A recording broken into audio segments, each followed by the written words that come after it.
Paradise believes that arts, culture, and creativity are essential to ongoing regeneration of the Paradise Ridge community and economy after the 2018 Campfire, and whereas engaging in the arts gives community members a creative outlet and an opportunity to bond with each other, leading to stronger support networks and a more engaged and resilient community.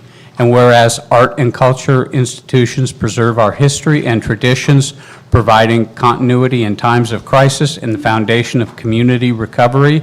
And whereas engaging in arts and culture heals trauma, improves well-being by offering therapeutic experience that enhance mental and physical health and support emotional recovery. And whereas arts and culture engagement leads to better outcomes for our youth by helping them build self-confidence, self-esteem, healthy relationships, and a sense of belonging. And whereas the Paradise Arts, Theater, and Culture Hub, Paradise Ridge Chamber of Commerce, and Town of Paradise lead efforts to enliven our community and economy through arts and culture programs, partnerships, and community building efforts. Now therefore, I, Steve Crowder, Mayor of the Town of Paradise, and the citizens of Paradise, California, by virtue of the authority vested in me to do hereby proclaim April 2026 as Arts, Culture, and Creativity Month, in witness whereof I have hereunto set my hand and caused the official seal of the Town of Paradise to be affixed hereto this 14th day of April 2026. And who is accepting this?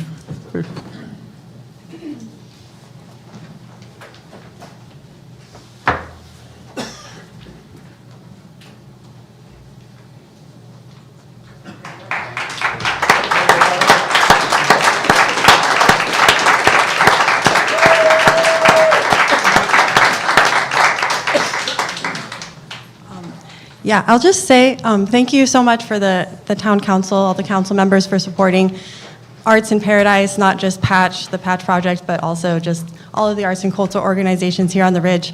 And to everybody who is here, I'm really excited about the future of arts and culture, and really excited to have all of you here supporting the arts and supporting the town, and look forward to lots of cool stuff going on with arts and culture in the future. Thank you. Thank you.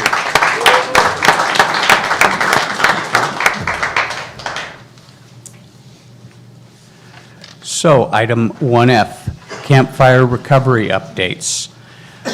Colette Curtis, Recovery and Economic Development Director. And these are all written. Any questions for Colette?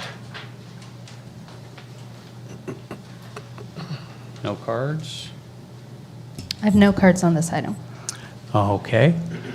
Mark Maddox, Assistant Town Manager, Infrastructure and Sewer Updates. Questions for Mark? I asked you a question last month about the polls. Did that happen like we thought? Yes. So over the last month, about 90 poles have been removed by PG&E, and we expect that work to continue, and excited to get those poles down and it'd be another milestone in our recovery. And we're working with them on future mobilizations to get more poles down here very soon. Do they know when they'll be caught up, or do we have any?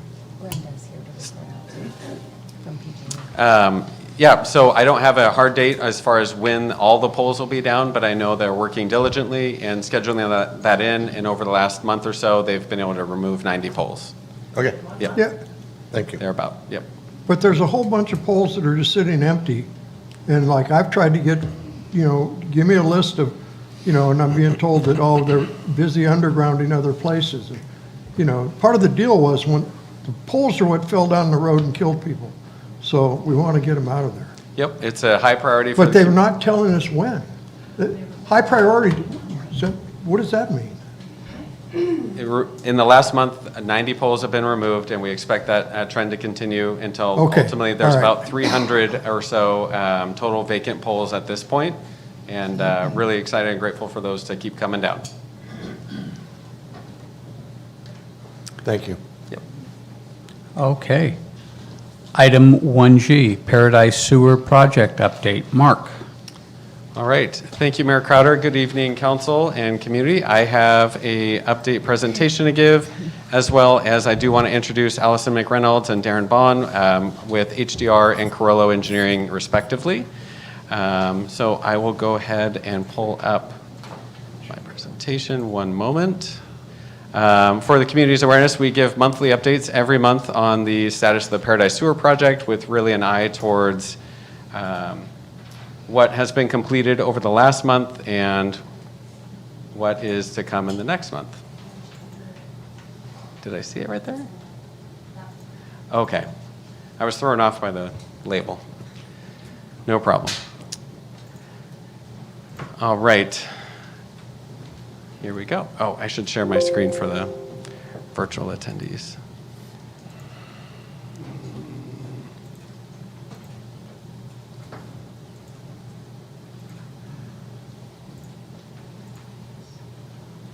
Okay, now I'm ready. Thank you so much for your patience. Okay, so a brief background. Our goal for this phase one of the Paradise Sewer Project is to serve the downtown where growth has lagged, to optimize our operational costs and the ratepayer burden, and serve the project mission to be fundable, affordable, permittable, and scalable to meet Paradise's needs today and into the future. Last August in 2025, Paradise Town Council, after several large community meetings, gave direction to staff to immediately commence and resume efforts to advance the project forward through environmental and design activities to the maximum and most efficient means possible. That incorporated a hybrid gravity low-pressure collection system, aerated lagoon wastewater treatment, and percolation evaporation pond effluent discharge, alternative one of the kind of, I'll say, 8-month-long effort we did to retool and rescope the project away from regionalization towards a local project. Since that time, we went ahead and identified several sites for a wastewater treatment facility.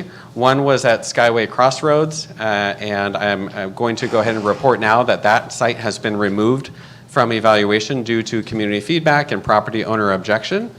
The Skyway South site, aka Media Way, in the last month, we are able to report that our geotechnical investigations revealed a very shallow rock lava cap and high groundwater, which renders the site infeasible for a wastewater treatment facility site using percolation ponds for effluent discharge. So right now, the current status, our public draft of the subsequent EIR is on hold pending review of new wastewater treatment facility sites, and I'll have more on that in a moment, for selection and evaluation. The town is evaluating alternative sites along Skyway, Neal Road, and Clark Road. Challenges with the site selection is independent of the collection system type, whether that's gravity step or the hybrid. And then all treatment and effluent discharge options may require seasonal and/or emergency storage. And so those are the types of things we're looking at for the wastewater treatment facility sites. I'll summarize just the community feedback here in this room, several meetings. We received some public comments with very strong concerns about siting the treatment facility on Skyway near Crossroads, and again, that's been removed from consideration. And then in the last month, we've also heard some general objection to the sewer project, one being a joint letter from Cliff Jacobson, Melissa Schuster, and Alma Green, dated March 24th, 2026, a proposal for step effluent sewer system with Title 22 recycled water return as a superior alternative to conventional gravity sewer infrastructure. And then last week, we received a letter from Spraychem Chemical Company, again with Cliff, Melissa, and Al as co-authors, and a request for independent technical review and, for the Paradise Sewer Project alternatives analysis. And that has been distributed to the council, or both of those documents have.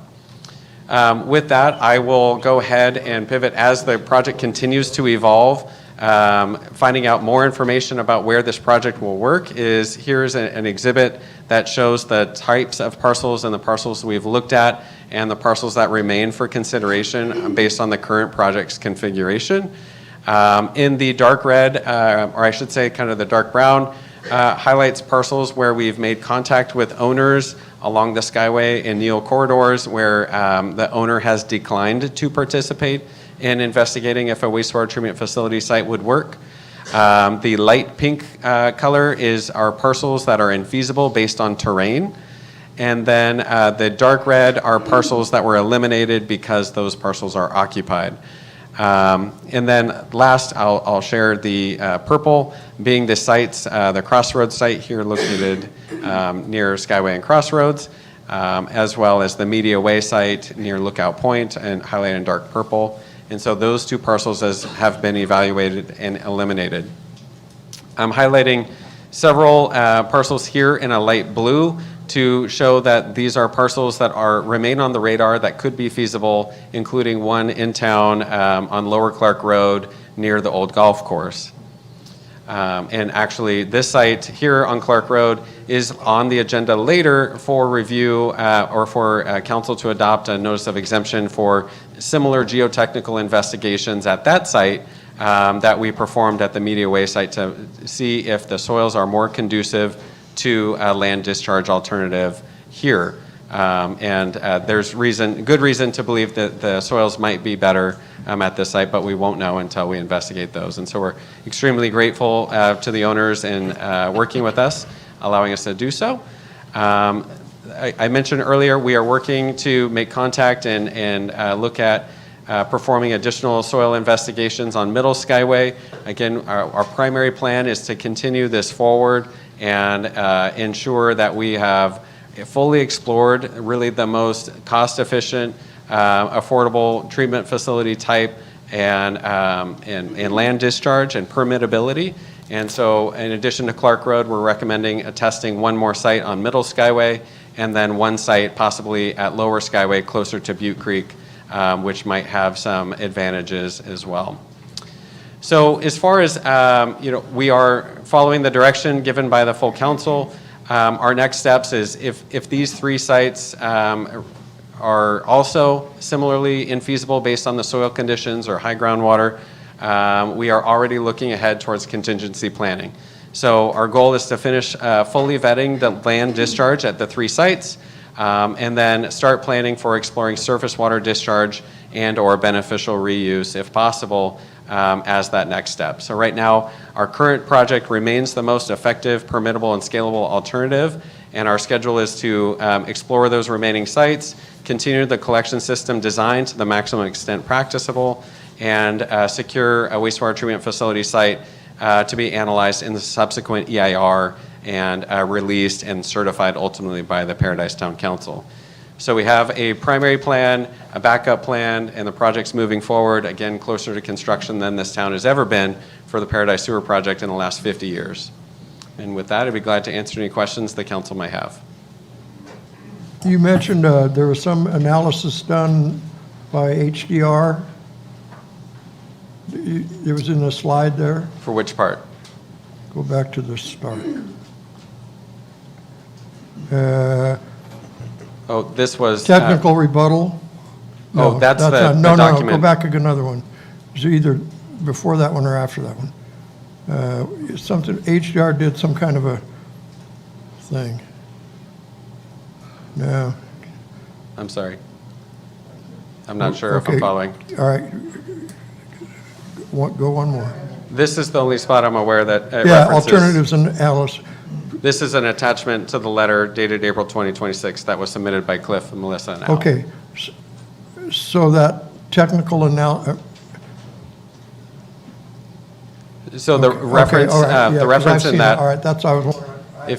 If we go to paradisesewer.com, and if anyone's looking for information on project status and updates and resources, you're always welcome to visit paradisesewer.com where you can find project updates and resources and can really see the evolution of the project, again, dating all the way back to 1980 when the 1983 Town of Paradise Wastewater Management Study Phase 1 report was completed. So with that, again, glad to answer any questions the council might have and receive public comment as well. Questions for Mark? Cards? Yes. First card is by Tom Kelly. I'm getting old. I don't think any of you gentlemen have ever built a sewage plant. I'm an engineer, and I built sewage plants all over the United States, including Minneapolis, St. Paul, City of New Orleans, Hartford, Connecticut. We built the world's first absolutely clean sewage plant in Lake Tahoe in 1968. It's absolutely clean. We have had to pump the water clean out of the valley, so there's no possibility of any spills. I built a number of plants in San Francisco and Oakland, and I'm just saying, we had the problem come up. We're in an area up here with a lot of lava cap and everything else, and when we first came up, it wasn't, 60 years ago, we addressed the problem, and we formed an on-site district because we were told we were going to have to, we were going to shut us down if we didn't form a district. We formed the largest on-site district in the western United States, and we've been running it ever since with the state approval. We've never had any problems with it, and it was designed when we had more than 40,000 people in Paradise. It can handle quite a bit, and we don't have the population up here or the money to build any more plants. There just isn't the money. They cost a fortune to build. I mean, when the one we built in Lake Tahoe, it was costing $168 million. Then that was 1968, and it's still, the plant is still operating. It's operating perfectly, and there's absolutely no discharges from the plant. And it's a model for the whole world for that plant. I'm just saying that we're looking at a lot of different things. That plant is one thing, but one thing, the plant always uses water. And I'm saying we have a tremendous asset up here, and it's unknown to a lot of people that we have water rights that go back to 1850s up here on the Feather River, and we have a tremendous volume of water in both lakes. We got more water than we can use, and who needs the water? It's Chico. They're expanding. They've gone over. They're up to about 200,000 people now. They have to build a new water system. We have the water, and we can cheaply move it. We can move the water down to Chico. That's our asset. This is one asset. We need to wrap it up, Tom. All right. Well, I'm just saying, I want to see some changes made. I have another item. Our building costs are so high that nobody can afford to build, and so I propose that we lower the building fees to a $100 fee and no taxes until the person has got the darn place built. Okay. All right. Thank you. That's what I want to say. Thanks. Next card is Al McGran. Next card is Al McGran.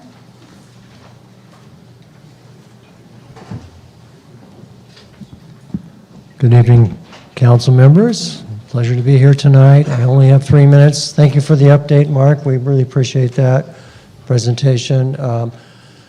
It was pointed out as part of the presentation, all the council's aware of this. I don't think the general public knew it till tonight, but some of us citizens took a really long, deep dive examination of that analysis report that came out in January and was posted online.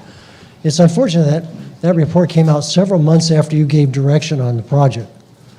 But nonetheless, that's what happened. I'm simply repeating a request I made a few council member meetings back.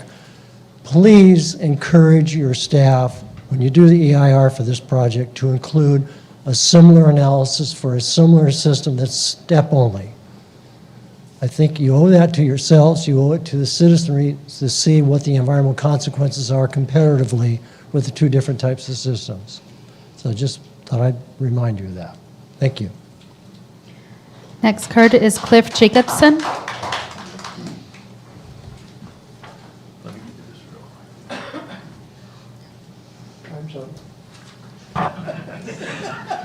Good evening, Town Council.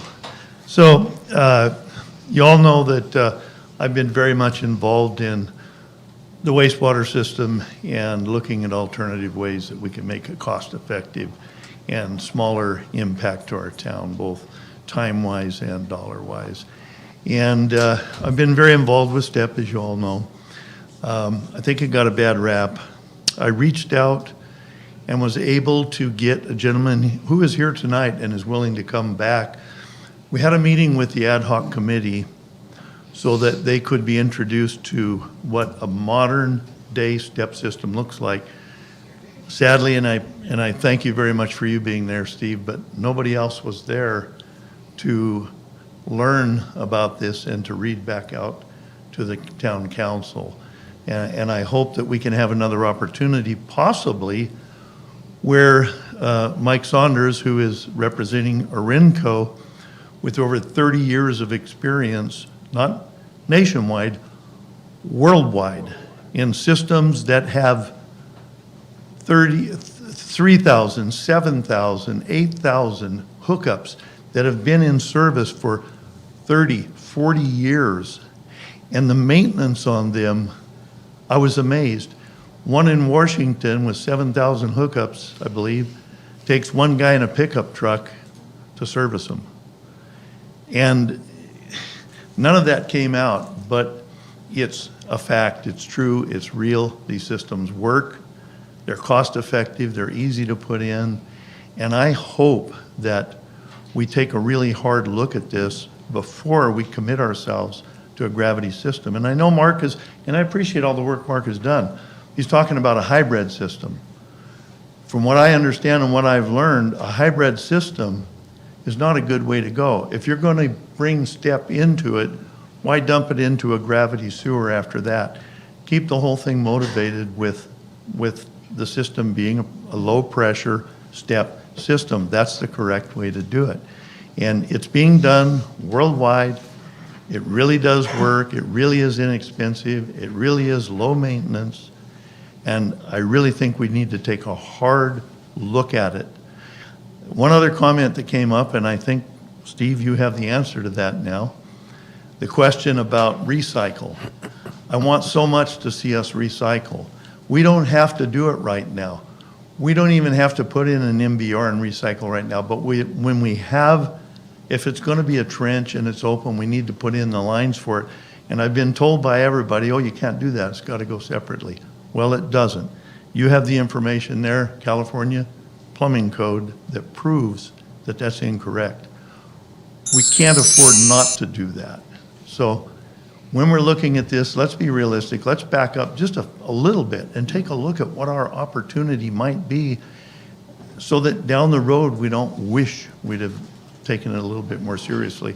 And I hope that if you guys would like a presentation, this gentleman would be willing to fly back from North Carolina again just to present to the whole town council and to the town what STEP systems are capable of. He's even offered to set up a tour to Oregon and to Coburn, Oregon, to a STEP system that's been operating for 13, 14 years, and to view the Orinco manufacturing plant where all this STEP stuff is made.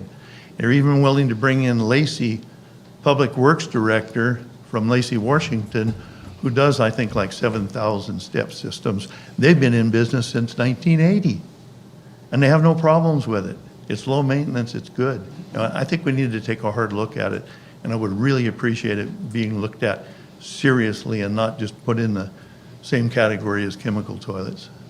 Thank you for your time. Thanks, I appreciate Cliff. it. Next card. Next card is Melissa Schuster.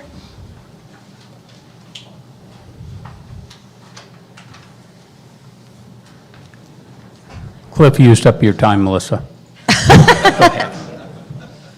Thank you for not calling me on it. Good evening, Council. You know, I want to go back to one of the things that early on we talked about, and that is that we are trying to solve for a problem that we don't have. We need to solve for the problem that we have, and that is effluent only. And whether it's the difference between a STEP system and a gravity system is really about whether we're collecting everything that goes into a septic system or just effluent. And I'm sure that common sense would tell everyone that treating effluent only is much less to collect, much less to treat, and easier to discharge. Just that alone, those three things alone, make a step system worth looking at. I have many, many more questions. The longer we look into this, the more bigger questions come up. And I would really like to see, as Cliff alluded to, I would love it if we could do like a special council meeting with the full council and Mike from Orenco, but please let me tell you that Mike is not here because he wants to sell us Orenco products. Orenco is, they don't need us. They are so much bigger than, they're worldwide. They don't need us. He is here because he sees what paradise could be and how we could really rise above and set an example of how to manage this particular problem way into the future. For all of those reasons, I would really, really like to see us take a pause while we have a little bit of an opportunity while we're looking at other sites to maybe take a pause and take another look and see if we can move forward. The one thing that I really like about these systems is that they can be, I know later on we're talking about the downtown area and arts and culture, and to be able to service just a small area like that. Let's do that. See if it works. And if it does, it's easy to add to it. It is so much easier than if we put in full sewer systems that we can't use into the future. The full sewer system requires a certain amount of hookups, which means that we would have to mandate that people hook into it. Otherwise, it's simply not going to work, or we're going to have to use our potable water in order to flush it and keep it going. Just a single manhole requires so much energy and maintenance. Please consider looking into this a little bit further. Thank you. Thanks, Melissa.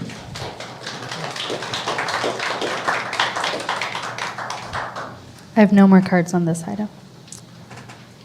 Okay, so, Oh. I'm sorry? Somebody's got his hand up. I'm Bill Kellogg. I just wanted to talk on, I came here to talk about something else, but can I talk about this just for a moment? Come up, 3 minutes. Yeah, I'll keep it. Okay. Thank you. I've got the timer. That's my wife. She's going to make sure that I keep the time. I appreciate very much what the town council has been working at, and Mark and Heidi. I think you guys are doing a great job. You're taking your time. You make sure that you're doing everything right and we don't fall in any holes. I'd just like to mention that the USDA Resource Conservation Service has soil maps. I showed some to Mark when this started, but they can actually have a field crew come out and check. I think you could talk to them if you need some more help on checking the soil and penetration and all of that, that it's all in their cooks, and they might even have a few bucks to pay for their field men to come in. So that's it, but I thank you very much for proceeding ahead, and I'm sure in the end that it will be cheaper and better for the town. Thank you. So Mark, I have a question.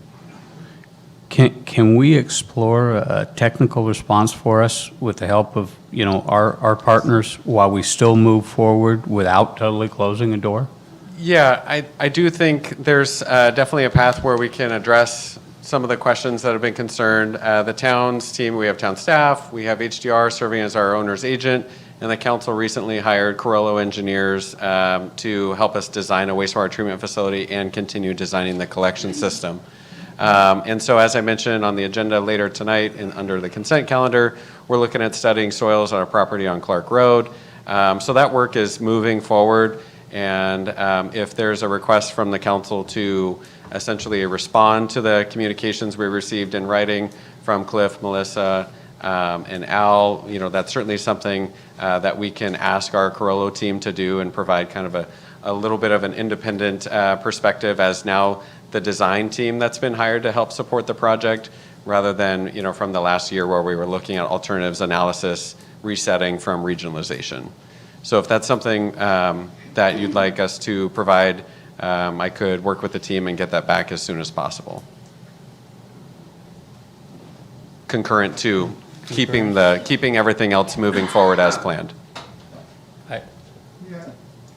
And one of the things that, whatever plant's designed, whatever the sewer ends up being, I have a few questions that I shared with you earlier yesterday, and I want to see what the whole project is. And I just watched a bunch of people fly around the backside of the moon, and with AI and these little cell phones we have and everything, I would like to see some modeling done of our sewer project. Phase one, we're talking about when we were going to go south down to Media Way, we're talking about the walkable downtown, 88 lots, and then anything we could have picked up along the way. And so my questions are, and then the deal is there's a phase two, more of the town, expandability. If we built, with the money we have to build the phase one project, Pearson to Black Olive, the old walkable downtown from 20 some odd years ago, whatever system we put in, how many people, right now there's only, I don't even know how, I should know, but I don't know how many of those lots are already developed. Yeah, so there's 255 parcels, 88 with occupied structures. In that walkable downtown area? In the conceptual phase one service area, yes. Are you just the phase one area? Yes, Okay, so I don't know how many of those are occupied. 88. 88. So if all 88 people were hooked up, I would like to see the assumptions plugged into a computer model. And I'd like to see what the sewer project looks like, because, and here's the reason I'm asking this. We've been told that we have some money set aside for the initial startup to subsidize people, because the actual cost to flush your toilet may be $300 a month. So we're going to subsidize that so it's affordable for the first people. So I want to know, at what point does the whole plan, phase one, phase two, when is it affordable for the people that are connected to it? What happens, because one of the scenarios that I've heard mentioned is there'll be a future council that will have to make a decision. Are we going to make this thing survive, make everybody hook up to it? And 25 years ago when we did this, actually in 1992, 4 of the 5 elected council members were recalled over the sewer, because that perception was in the community. Oh my God, they're going to build a sewer and I'm going to have to hook up to it.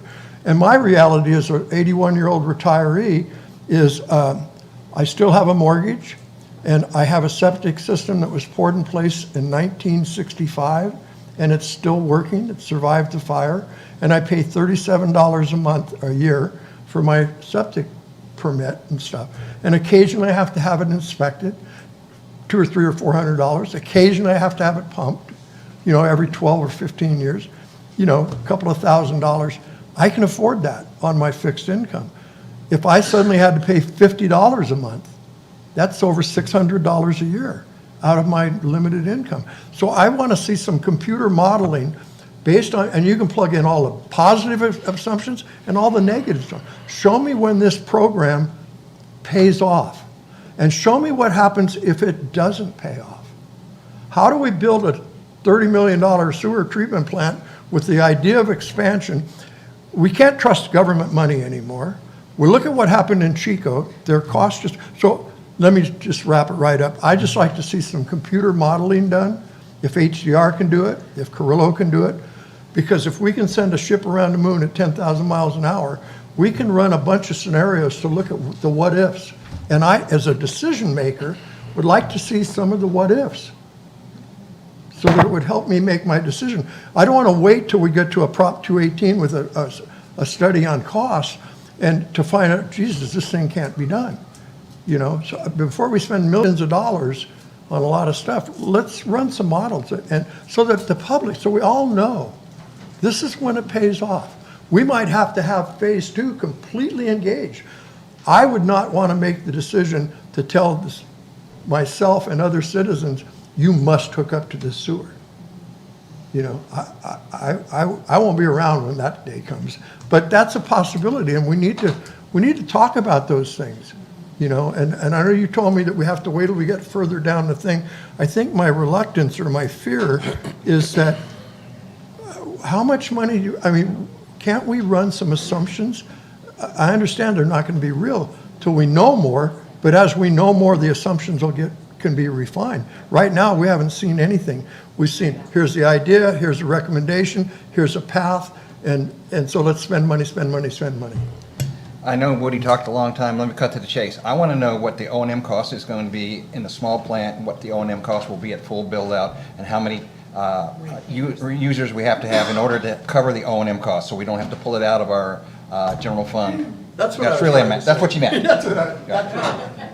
Yes, so in 2023, I believe, the council heard a presentation and reviewed a document that essentially outlined O&M costs and looking at all of this for the regionalization, and that had a concept level estimate of what that would be.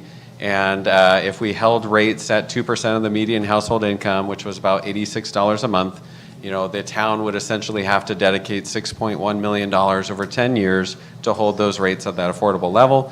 And I'm hearing from 2 council members their desire to see something like that revised within our new project scope, which is a smaller phase 1 area with a more simplified treatment and design and collection system incorporated. Now, would you do it for both a step system and a hybrid system? Well, you know, for the... Are the prices, is the O&M cost cheaper on a step system? Yeah, so that's what I'm hearing. That's a separate issue, and that I can respond to. The other one, you know, maybe it could come, the response, what I just heard from the mayor about requesting, that's something we try and turn around really quickly. And then as far as the longer-term rate analysis at the concept level, pre-design, pre-full funding picture, again, we have $35 to $75 million in pending application that is going to be dependent on what we do now in delivering this project, where we don't know until we get further down the road. And so if you want to see more assumptions built in now with something, that's something we can return back, but it's going to be heavily caveated with assumptions based on funding.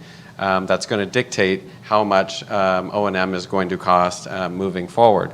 So to answer your question, yes, we can get a response to those public comments and documents submitted, and yes, we can include an updated conceptual rate analysis that's not a 218 level study because the design isn't done.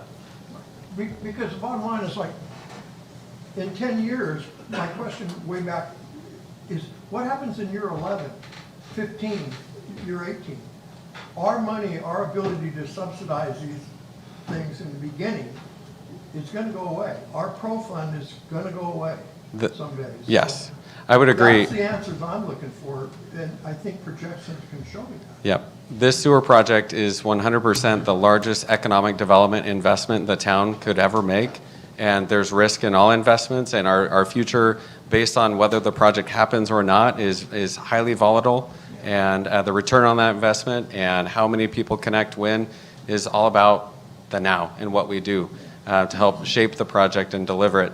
But one thing's for certain, if we do nothing, you know, we will have that outcome of nothing. Yeah, I don't think any of us are saying we want to do nothing. I understand that. We definitely need a sewer, because I've been pushing it since I came on the council. We know we need it to bring businesses back, because of the cost of building a business and then operating it, and they don't make enough money to pay everything, including you know, the sewer hookups. But businesses in Chico just endured a 168% rate increase on their sewer thing. I mean, there's some realities that are going on, and all the new regulations the state throws at us every year. I mean, there's a lot of reasons to be cautious. I mean, the idea of, oh yeah, build it and they will come, that's a great idea. I understand there's a benefit to economic development having a sewer. We've survived since incorporation in 1979 on septic systems, and I believe that what Melissa said, I've always been a proponent of that. When I was on the council, we studied this 20 years ago. We don't have a septic tank problem. We have a leach field problem. And so that's what we should be dealing with. So I'll shut up. So back to, we have consensus with what? To respond to the Yes. request, yes. Okay. Greg? I don't know, yeah. Yeah, I lost it a I'm- few minutes ago. I I'm lost. appreciate your support. No, I don't know if I'm support or not. We have one other speaker.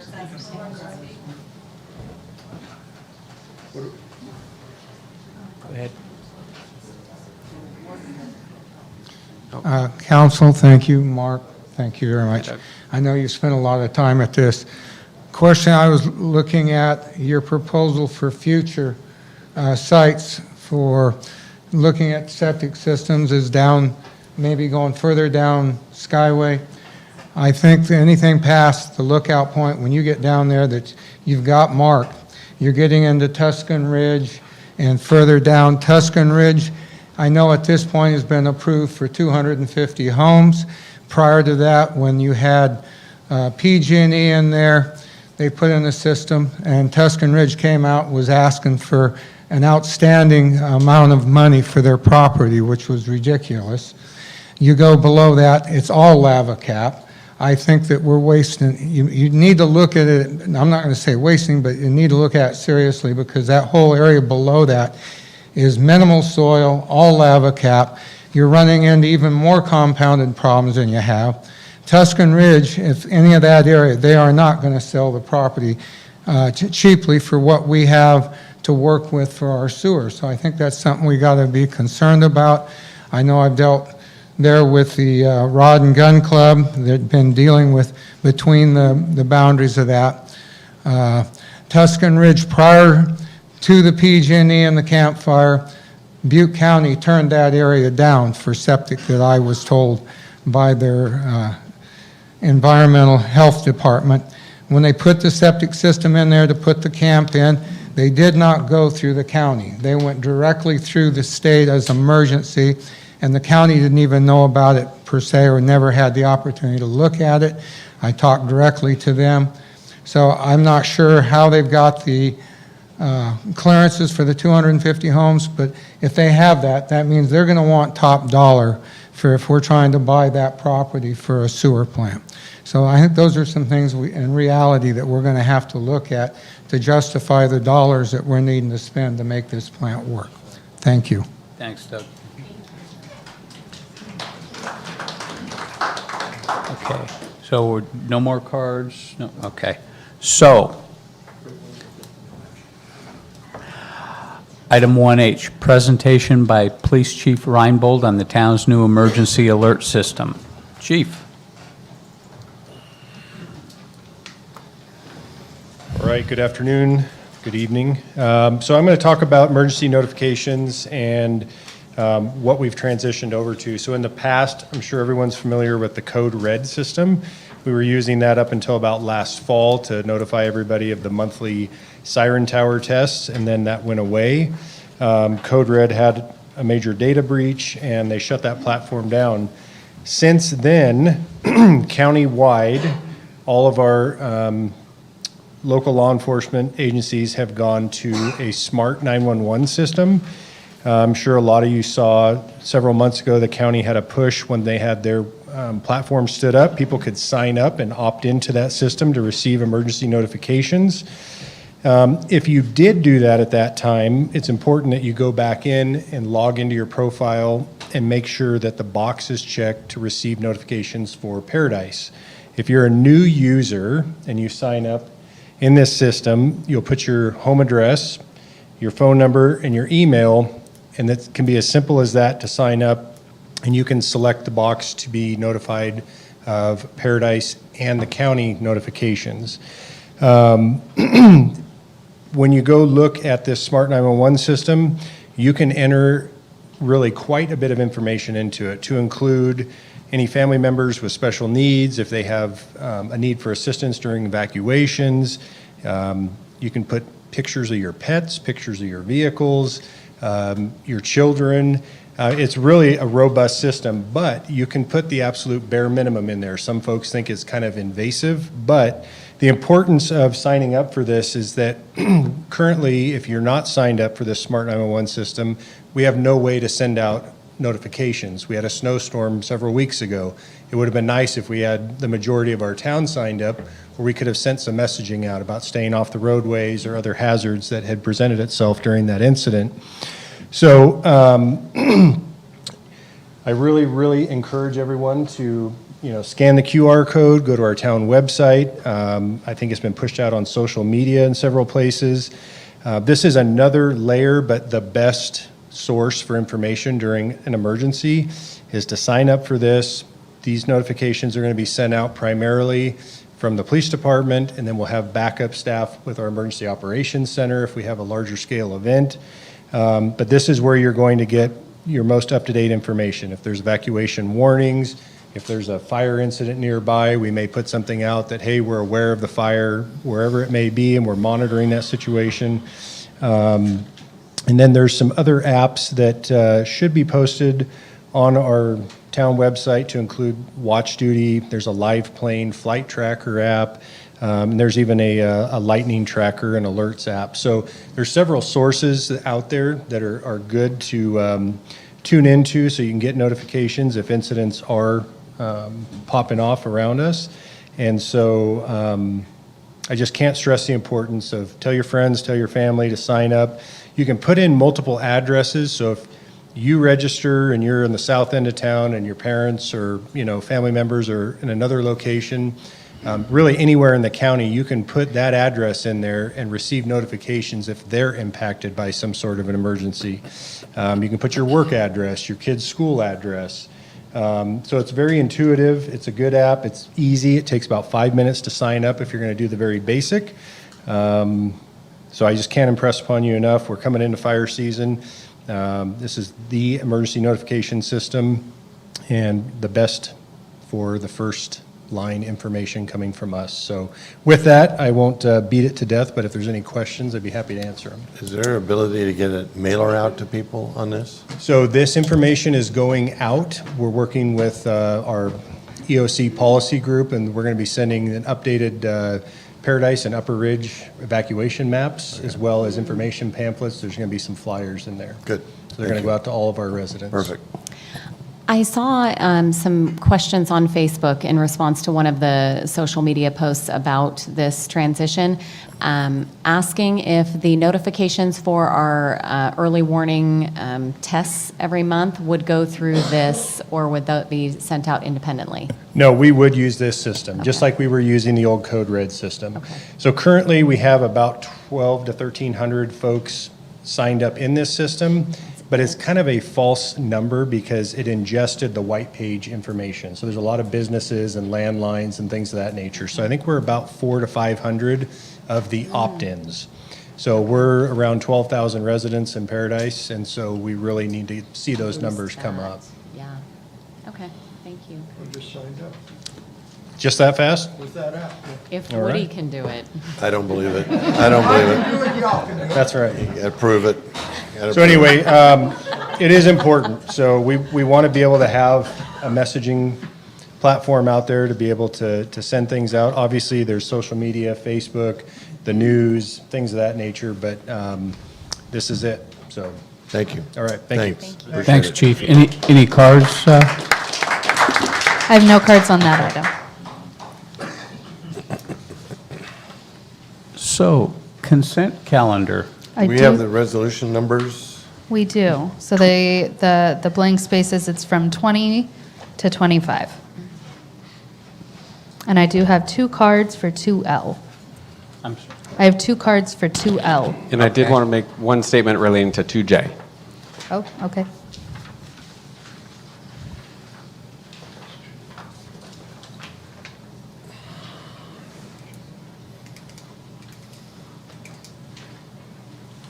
Which I could do now. Yes, okay. Item 2J is related to accepting the Campfire hydrants repair project. That work was completed by RCI Construction recently. I did want to flag, after the agenda item was published, we did learn of a FEMA extension, FEMA performance of a period time extension request that was denied. And so that's something we plan to appeal here very soon. That work, that appeal should be submitted tomorrow, Thursday at the latest. But that is something that I've communicated to the town manager. It's been passed on, that there is some risk associated with the time extension being denied, pointing all the way back to October of 2024. So that I'll keep you posted along the way. No impact on the project performance or the work by RCI. The project's complete. Happy to have those hydrants fully repaired and in service. Okay. Thank you, Mark. We got a card? Yes. So the cards for 2L, the first one is Al McGran. Al?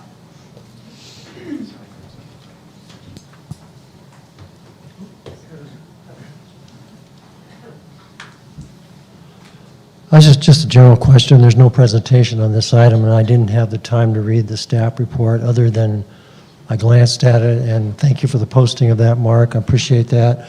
It looks like the majority of your efforts, if council concurs with the CEQA exemption and gives you direction to proceed with HDR folks and so forth, that you're going to do a lot of soil borings and test pits and that type of thing at various locations. How many do you intend to do? You've heard some commentary tonight about some localities that you shared on your map this evening that may not be really feasible to even test. But that's your judgment to make, I suppose, unless council gives you a different direction. But I'm just curious. How does that work? Would you like me to answer that question? Okay. Yeah, thank you. So the subsurface explorations and investigations for geotechnical conditions is only in relation to the sites located for the Clark Road parcels identified by APN in the notice of exemption. Okay. We have a signed right of entry agreement with the property owner, allowing us to come on the site, similarly to the Media Way site, to perform those explorations, only at that site at this time. That's good to know. And then once you perform those tests and everything, do you share the results of that with the council in a timely manner, similar to what you did with your experience a while back down at Media Way, for instance? We do. I'm just curious. Yep. You do hear about that every 2 weeks? Yes. That's good to know. And it's, Quicker. Mark is very okay, that's good. I just want the public to know that too. That's why I'm asking. So Yeah. thank you all. The second card is Cliff Jacobson. Somewhat related to that, I fought the urge to jump up when you guys were asking questions about going forward. I only wanted to point out one thing, and again, in regards to STEP, if you put in the main lines, nobody has to hook up until they need it.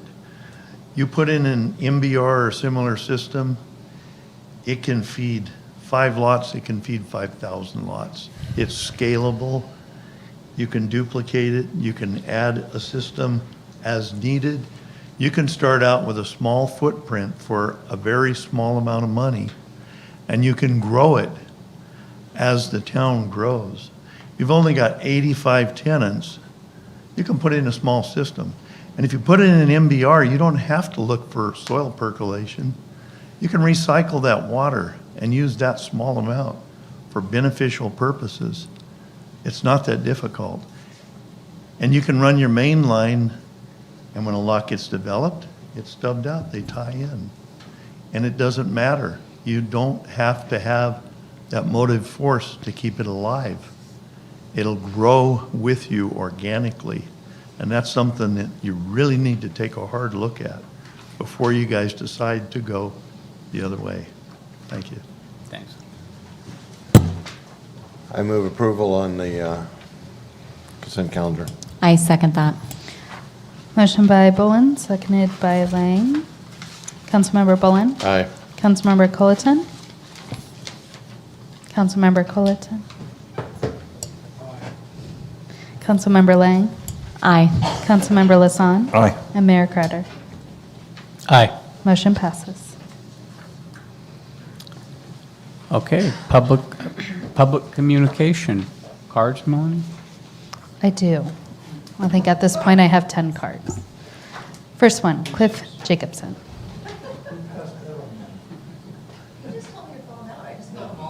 No? I've taken up enough of your time. I think that we've got the point across. And I feel that they're going to seriously take a look at this and have accomplished for us. Second card, Melissa Schuster. Oh, no such luck. I'm not talking about the sewer. I just wanted to let everybody know Steve was there, Woody was there. Hope Plaza is now open. And Mike did such a wonderful job in being our MC, even as the rain began to come down. We still have, all of the major components have been installed. We still have some plaques that are going in. We still have some more planting to do. But I drive by, almost every time I drive by, there's somebody there. So I'm really happy and just want to say thank you to all of you and acknowledge the team that brought it together and made it all happen. So there you go. Good job, Melissa.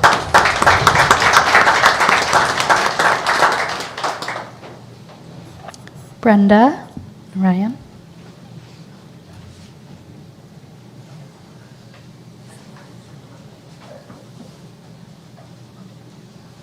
Melanie, you called me, correct? I did. Hi there. Hi, good evening. My name is Brenda Narayan with PG&E, and I just wanted to provide a couple updates on PG&E's work here in Paradise, and I'll start with the underground work.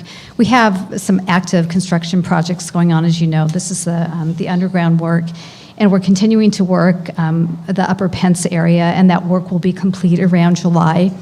And then we'll move to the lower area of Pence. The crew from the upper area will move, like I said, to the lower Pence and start mid-June and then complete that in early 2027. And we are working with Mr. Maddox with respect to when we'll actually do this work, whether it's night or day work. We do have some other places where we are doing work, the Chaparral area off of Neal Road, and then we will be starting soon the Oak Knoll area. So wanted to, again, give an update on the construction work. And Mr. Maddox addressed the pole removal, but I wanted to provide a little bit more detail. So as he mentioned, there are 372 poles identified, and so far this year we've removed about 25%, about 90 of those poles. And the plan is to begin working again in May, so that addresses like when we're going to begin again. And we'll keep the city or the town updated on that work as it goes along. And for perspective, there were 28 poles removed just earlier this month, with that being on Crestview and Crestwood and Castle. And with respect to another 20, we have others, but another 20 was between Hillcrest and Lower Skyway. Thank you. Thank you, and thank you to Thank PG&E you. for what you guys are doing. We do appreciate it. You know, sometimes we come across anxious, but we very much appreciate what you guys have done to this town and helped us come back, so thank you. Thank you. I will pass that on to our team and to Joe. Thank as you. well. Thank you.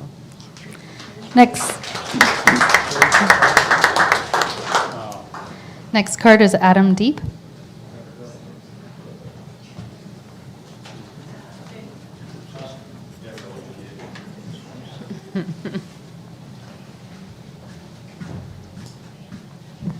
Evening, Town Council. I just want to take a minute and just bring up a situation that arose end of last month. Moved up here in 1997, moved over off Madrone Way, purchased the house from my parents when they moved out. Always the lot across the street was always taken care of nicely. After the fire, the neighbor came to us, we purchased it. Had two beautiful plum trees out front, and I get a call from an existing neighbor saying, hey, the town just came by and leveled your plum trees. These trees made it through the fire. We've never had any ordinance complaints on our lots. They're always kept clean. And I get a phone call, and I was hot, and my neighbor had gotten the number of the crew working, and I called him. I had to call back and apologize after I talked with them. Got a hold of council member Lang, and we sent an email off to Greg Maddox, and I want to thank Greg for his, Mark, for his quick response, even on his time off. And And Candace from the town contacted me personally and having a phone call and explaining the situation that it fell within the easement of the town, which I understand. The hardship is the program's great that you guys are finally getting rid of the weeds that you guys are responsible for, but at what cost? We have trees that are left, which aren't many, that made it through the fire, that are decorative, that are pruned and taken care of, that are now being eliminated. We have people that have lived up here for 30, 40 years that portion of land has never been maintained by the town, but now all of a sudden the town is saying, it's mine, I want to maintain it, I want to take care of this ditch that you've taken care of for the last 30 years. No, you can't do this. So the program sounds great, the execution just sounds horrible, which Mark made a comment that they've put some boundaries in to actually try to contact homeowners if it looks like it is maintained or it is landscaped materials, but it's just something that as a town council and as a town and as a person in the town, if something's going to change like that or it looks like something that's maintained, just a common courtesy of reaching out. You guys have everybody's address and who owns them, because I know I get at least 8 letters from the town saying my abatement's coming up, right? Or hey, it's due, or hey, you're out of compliance. But to not reach out when you're going to step foot on what people think is their property because they've been maintaining it for the last even 10 years without notice. I felt bad for your guys' workers. I apologize because I was hot.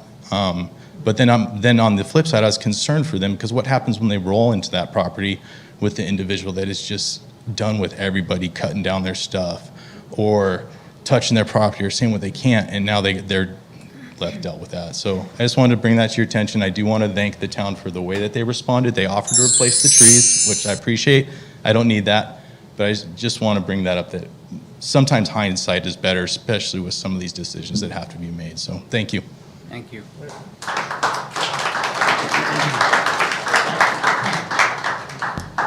Bill Kellogg?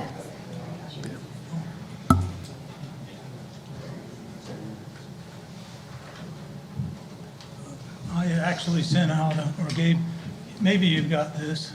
At any rate, there was one for each of you. I'm talking about 4-inch high. Bill, can you talk into the microphone, please? Thank you. He talks very low. She's hard of hearing. Take it home. Sleeping on the couch tonight.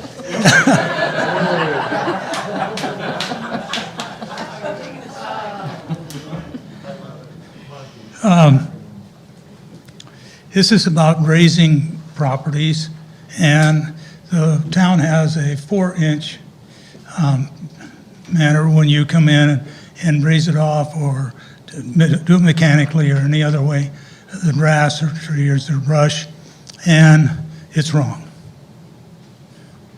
And it doesn't do the job. And these are the reasons for it. When you raise it down that tight, then there's no thing coming back. One of the first ones is like the rain we just had. It can be gone in and knocked down mechanically or raised it off, and right now the grass is growing back with the rain. So it happens that people have to go back in and pay for labor to go back up because maybe the grass is 6 or 8 inch tall. Instead, it has to be at 4. I experienced that when I was selling a piece of property, and it got me going on this. I found a thing that came out from UC Davis. I'm involved in agriculture most of my adult life and get these different kinds of reports. So the one I sent to you, and I marked it with white, what is the most important thing, and I'll read it to you. It's just a little paragraph. Flame length and raising. Hand crews can fight fire on the ground with a flame higher than below 4 feet. We wanted to see how high flames would be on different RDM levels. We found that light and moderate raising levels from 2,500 to 1,250 pounds per acre would probably keep flame length around 4 feet, but that would be higher to change the wildfire would keep burning. Moderate to heavy raising, 1,200 to 400 pounds per acre would keep flame length below 4 feet and would allow hand crews to stop the fire, moderate the heavy grazing, will have a patchy appearance, giving hand crews a better chance stopping a fire. On the piece of property I had and I was selling, part of it, approximately 50 feet from the road, was like that. It was this tall, it was raggedly. Sheep do not like high grass in the shade. So every place else, we had it down. But to get it down, then you have to push the sheep and they'll go down to dirt somewhere in there. In other words, you're going to cause erosion by over-managing it, but they would not release the property unless we did. So we went in and mechanically knocked it down. Now, people have properties that are larger than, larger than a small property. They have a half acre, 5 acres, 10 acres. On that property, you could arrange for the control at 4 inches around the house or outbuildings. But the rest of it, you could do what they're talking about in here. You could actually let it get tile. You can check on it on deals. There's a ring you can get, and you can cut it, weigh it, and figure out how many pounds per acre you have there, whether it's green or dry. And if it's green, you can dry it and then weigh it. It's a very simple process. It's taught in ag schools. Unfortunately, agriculture people don't usually listen to us too much. So anyway, here's my latest project. Cut it lower? No. Let it go higher? Write it in your rules so that it can be done. And this is only an education thing. That's what I'm trying to do. Do the first step that you'd understand that this actually exists. Thank you for listening to me. Thank you. Thank you, Bill.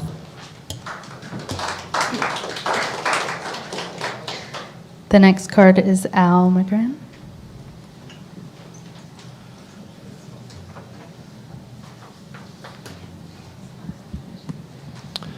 Back again. This is not necessarily an agenda item this evening, but a general comment I want to share with council and the public. As you all know, council members, we're on our way now to what I consider another big project for our community, and that is the update of our general plan. And it's my understanding, in fact, I'm a member of the TAC committee that's helping staff with that process. We're well underway with that. Look forward to the end result, but bear in mind that this whole work effort is going to be easily 2 to 2.5 acres in total to get to the end result. And with that in mind, I need to remind you, in the meantime, all these key projects that you're trying to take on, recovery projects or thereabouts, the lion's share of them, before you make a final decision, you should ask for a detailed comparison with the current general plan to make sure that you're on the right track and you're not going far afield. Or a similar report about the update itself and whether or not there's a necessity to partially amend the current general plan on that one issue, whatever it might be. Just throw that out there as just a cautionary thing that you might want to think about and maybe give direction to staff to make that part of their staff reports on certain types of projects. One comes to mind is maybe the current wastewater collection and treatment project, for instance. Have you really had an analysis, look at that to see it's fully compatible with the general plan? Hopefully you know, because you never know. You might be challenged on this. I'm not saying we will, but it's just something I thought I'd share with you to consider while this update's underway. So thank you. Thank you. Mike Pollock? Oh, Mike left. He left? Oh. Tina Resler?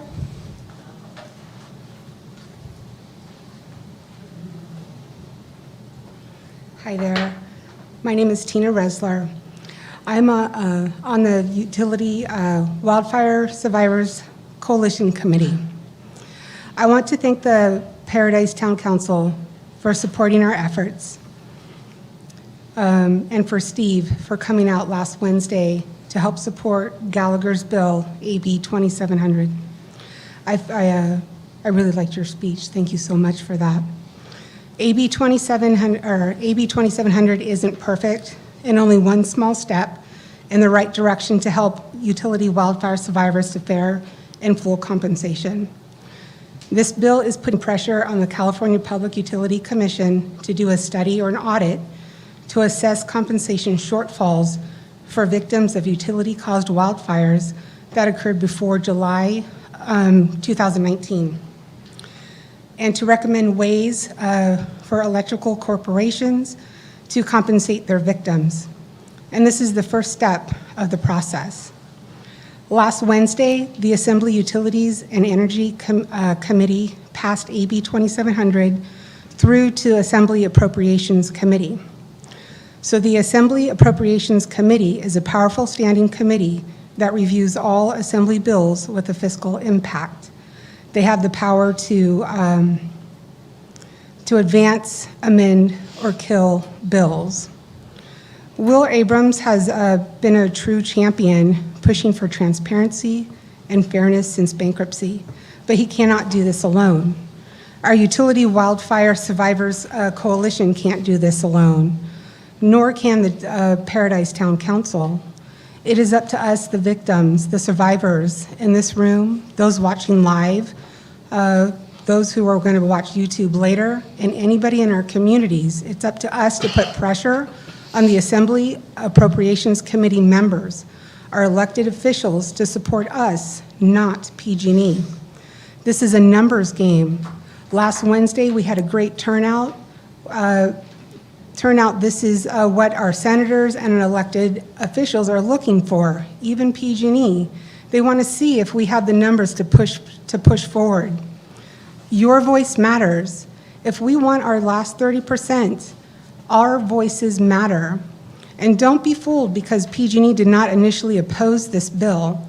At some point, they will most definitely come in hot to kill it, or to try to. Our ask is for us to stand together and continue to pressure by calling, emailing Assembly Appropriations Committee members, by uploading letters or adding comments to the California Legislature Position Letter Portal when a bill of interest is scheduled to be heard. I want to thank you guys for your support, and I know that we can push forward to make this happen. This bill isn't the only one that we're actually looking at. We are looking at AB 2463, AB 2508 to see if we can work with the authors to put our language into those bills, just like we did last year. The California Earthquake Authority actually just released a study on SB 254. We will be evaluating that one also to see if it potentially could help us. The hardest part for us is getting the outreach out there, letting people know that we are still trying to fight back. We are currently trying to get a web page going, hopefully sooner than later, to get that information. But we need to stand together, and I personally believe that we can do this. I'm optimistic. I don't want to give false hope. This is hard. We are at the very bottom of the parking lot of Mount Everest, and this is going to be a very tough climb up. But I do believe that if we have our numbers supporting us, we can make it happen for ourselves. Thank you so much. Thank you, Tina. Jason Wines.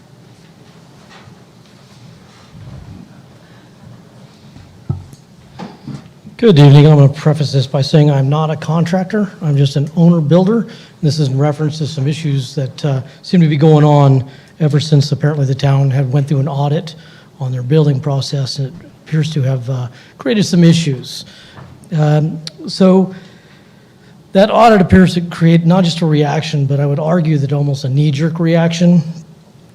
And what has happened is now there's too many inconsistencies as what is required by the code or even on the plans to be submitted or approved as built. As you all know, when you design a house, you're going to miss some things. A lot of it might be just aesthetics.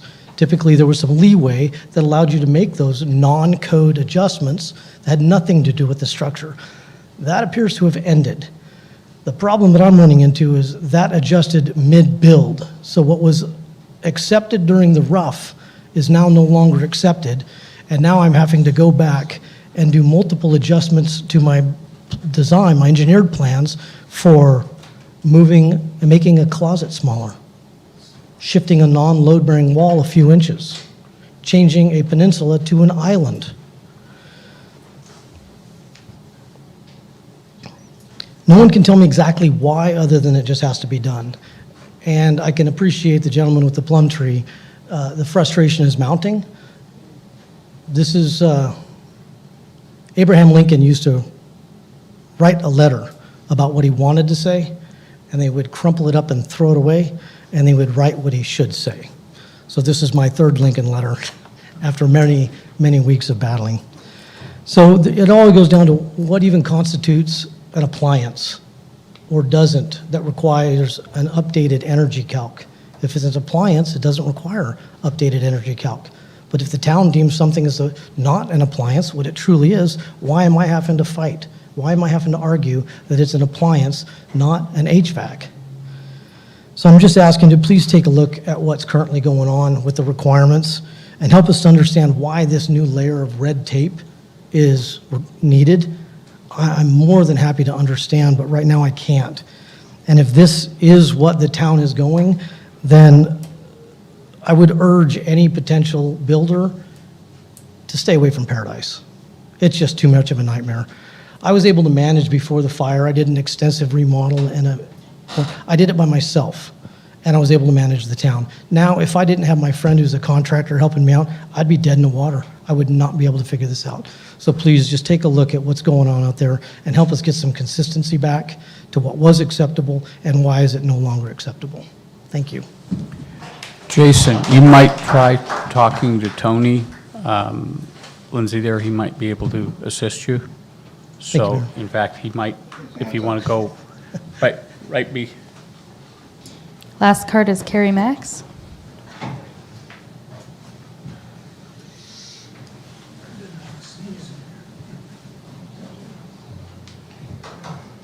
Howdy. So I'm Carrie Max, and I have Paradise Reflections here in town. And I just opened at the end of September, and in March, a young man decided to teach it. Well, was teaching his friend how to drive in the parking lot, and they backed into my shop and moved it over and caused some damage, and so I'm not allowed to be open right now.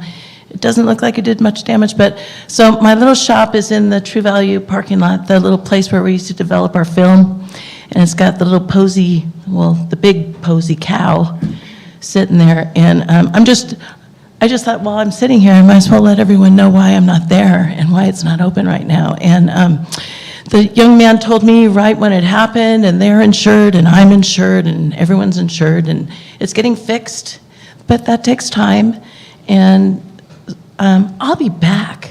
I'm still here, and business is just starting to pick up, and I may even create a way to make that happen in the meantime, but just thought I'd let you know why my little cow's just sitting there all by herself. Thank you.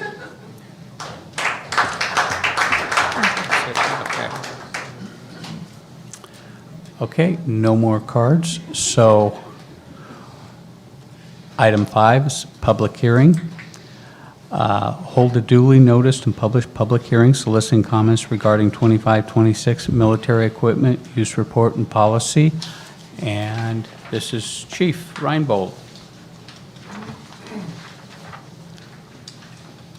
Good evening again. It's our annual military ordinance, or military equipment use ordinance review. It's been posted out to the public for well over 30 days. With very minimal changes, we're adding 2 drones to our drone program.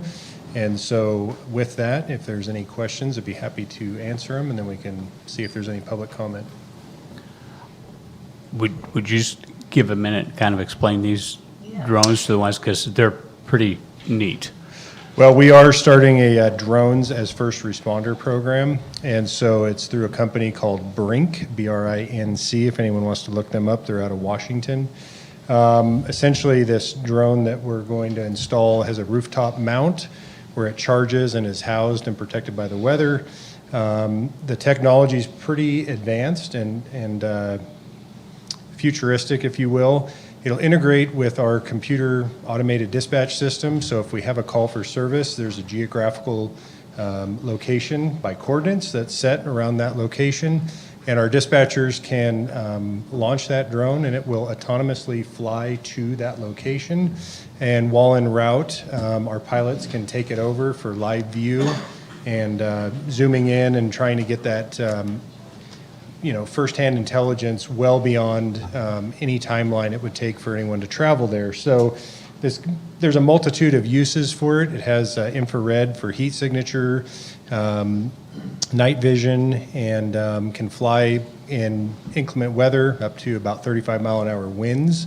So we anticipate being able to use this for a lot of scenarios, whether it's missing people, maybe a report of a structure fire or a fire that's in vegetation. We'd be able to get that intelligence within just a matter of a couple of minutes. Based on their projections, we'd be able to launch the drone from our department and be anywhere in our town limits, the 19 square miles, within 2 minutes. And so there's a lot more to come after that program gets stood up here in the next month or so, but we're really looking forward to being able to add that to our fleet. And with that program, it also comes with a up-to-date indoor drone. It's very easy to fly for the pilots, and so there's a lot more to come, but it's a phenomenal program that we're standing up, so excited to get that off the ground, so to speak. No pun intended. Yeah. What makes that military equipment? Well, the legislators, of course. Okay. Really, That answers it. it's a broad stroke, right? So if you wanted to get down in the weeds, because our patrol vehicles have whiteboards in some of them, and you can command and control an incident from there, they would consider that military equipment. But anyway, it's drones. If you had a SWAT team with 40 millimeter launchers, less lethal, tear gas, things of that nature, that's what you have to report out on. Yeah, I'm familiar with that part of it. I just didn't understand how drones fit into that category. I don't have that answer. Well, fair enough. Thank you, Chief. All right. Any other questions for the chief? Thank you. Okay, so with that, we will open public comment at 7:27. Any cards? I have no cards on this item. Would anybody like to speak on this? Okay. Hearing no one, we'll close at 7:27. I move approval. Second. Motion by Bowen, seconded by Hassan. Councilmember Bowen? Aye. Councilmember Colleton? Aye. Councilmember Lang? Aye. Councilmember Lasson? Aye. And Mayor Crowder? Aye. Motion passes. Council consideration, item 6A. Consider waiving first reading of Town Ordinance Number 655 and read by title only, and introduce Town Ordinance Number 655, an ordinance of the Town of Paradise adopting new section 15.02.065. And this one, our attorney Scott Huber's going to present. Thank you, Mr. Mayor. So following the Campfire, as the town has been rebuilding, they've experienced a high volume of construction activity. And in recent years, the town has received some concerns related to some building code compliance issues with some owner builders and contractors. And so among the many different facets of this issue, trying to solve this to help make sure that we have compliance, this was a concept that came up. No one in the state has done this, but we sort of came up with this concept, drafted the ordinance that might give an avenue, or at least one possible avenue, to help property owners, homeowners who have purchased a home and then subsequently discover that there is an existing building code non-compliance issue, but they may have, the individual who built it, or the contractor who built it, or the owner builder who built it is no longer responding to them and not willing to come and help. And so Mark is going to go sort of into the weeds as to how this is going to fit along with our along with the cap. But anyway, I'll turn it over to Mark. Thank you, Scott. Appreciate the background. Really quick, I'll just mention that the town earlier this year adopted a building division corrective action plan to improve our processes and public confidence. As Scott mentioned, residents raised concerns about possible code issues that were discovered after construction was completed, and residents are looking for an avenue for formal recourse that perhaps we could intake review and help resolve those complaints with the contractor. So with that in mind, the resolution 655 is being proposed to essentially merge the corrective action plan with this complaint process to, again, get all of these gears working together, our community, our council, the ad hoc committee, and our contractor building environment. And so in short, it leverages the existing ad hoc committee for the corrective action plan for some oversight and establishes a process to where if a contractor receives 3 strikes, the town would have authority to suspend or deny future permit approvals until those strikes are addressed. Again, our goal is to increase motivation for those contractors to remain responsive to code compliance issues post-construction. The process of this ordinance and what that would look like is we have an existing community intake form that we've been rolling out kind of a soft opening on that while we see this other process coming in line. And so it's still an opportunity to ensure that we have the right fit on the intake form, whether or not it's going to include this complaint process or not. And if so, residents could use this intake form, make it a complaint or keep it as feedback. And if it's designated as a complaint, we have an independent reviewer that will screen that complaint, request information from the permit applicant. In some cases, an inspection would occur by this independent reviewer, and then notice of determination could be issued. If the notice of determination is not in the is a determination that the applicant wants to appeal, there would be an avenue with this ordinance to appeal to the full town council. The key principles involved is the independent reviewer makes technical code determinations, the CAP committee provides oversight and monitoring, and appeals again to the town council. The key features of this process would be there is some sort of due process to help, again, motivate the contractors to resolve these concerns and complaints. The scope would be only 2 complaints alleging actual building code violations that were discovered after final inspection. So we're not talking quality, we're talking black and white code violations. The independent reviewer shall be a third-party consultant and not have had a role in the project development. What that means is no one involved in making the determination of whether or not this qualifies as a strike and a building code violation if they were supporting the independent or supporting the review of the process, of review of the application or involved in the inspection process, that this is essentially a third-party expert that, again, is independent from the course of construction that brought this to the current condition. With that, the CAP committee, again, their role would be advisory and oversight only of essentially knowing how many appeals, how many complaints have been submitted, how long is it taking for us to resolve those, and just awareness of how that program is going. The committee would not make technical decisions on code compliance. And again, it establishes that strike mechanism that verified violations may produce a strike. And again, 3 strikes may lead to a suspension or denial of future permits until those strikes are resolved.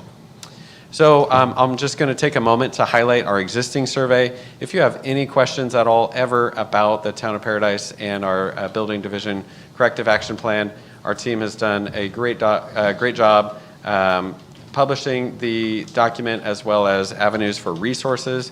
So I'm just going to try and pull up the website. Sometimes it takes a second. And then I have to reload.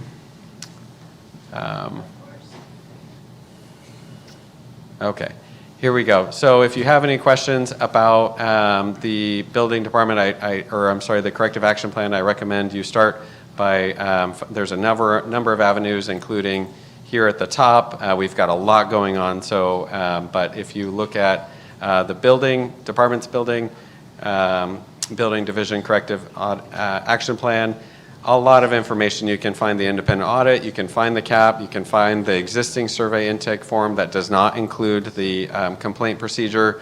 You can pretty much read the story of how we got here and where we're going. Again, talking about the community input with the stakeholder intake form. But then I mentioned earlier, and I'll just call out lastly, that there's some resources here based on your issue that can help guide you. But with that in mind, we have an existing survey that's published, again, where you're really using a system that are providing, your concern and general feedback that helps us improve and understand what's going on and what your individual experience is so that we can learn from that, incorporate it into our processes moving forward. So if council were to approve this item tonight and hear it again in 30 days for the second reading, we could publish a different version of this survey to where after we intake that information, and I'll zoom in a little bit further because this is draft, after the intake we provide basic information: who are you, where was your build, what do you know, if anything, about who built your home, and it will bring you to this next question, which is what best describes your submission.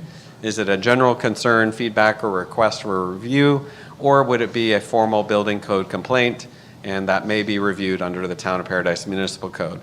And so if that's the case, that will take you to a different branch of the survey to where we're looking for more information about the code violation, California Building Code Standards Code, Title 24, what type of code issue are you reporting, structural, electrical, plumbing. Yeah, and so if people don't know all of this, just give us what you got. So again, that can be screened and reviewed. Where is the issue specifically located? Describe it. When did you observe it? Do you have documentation to support the concern?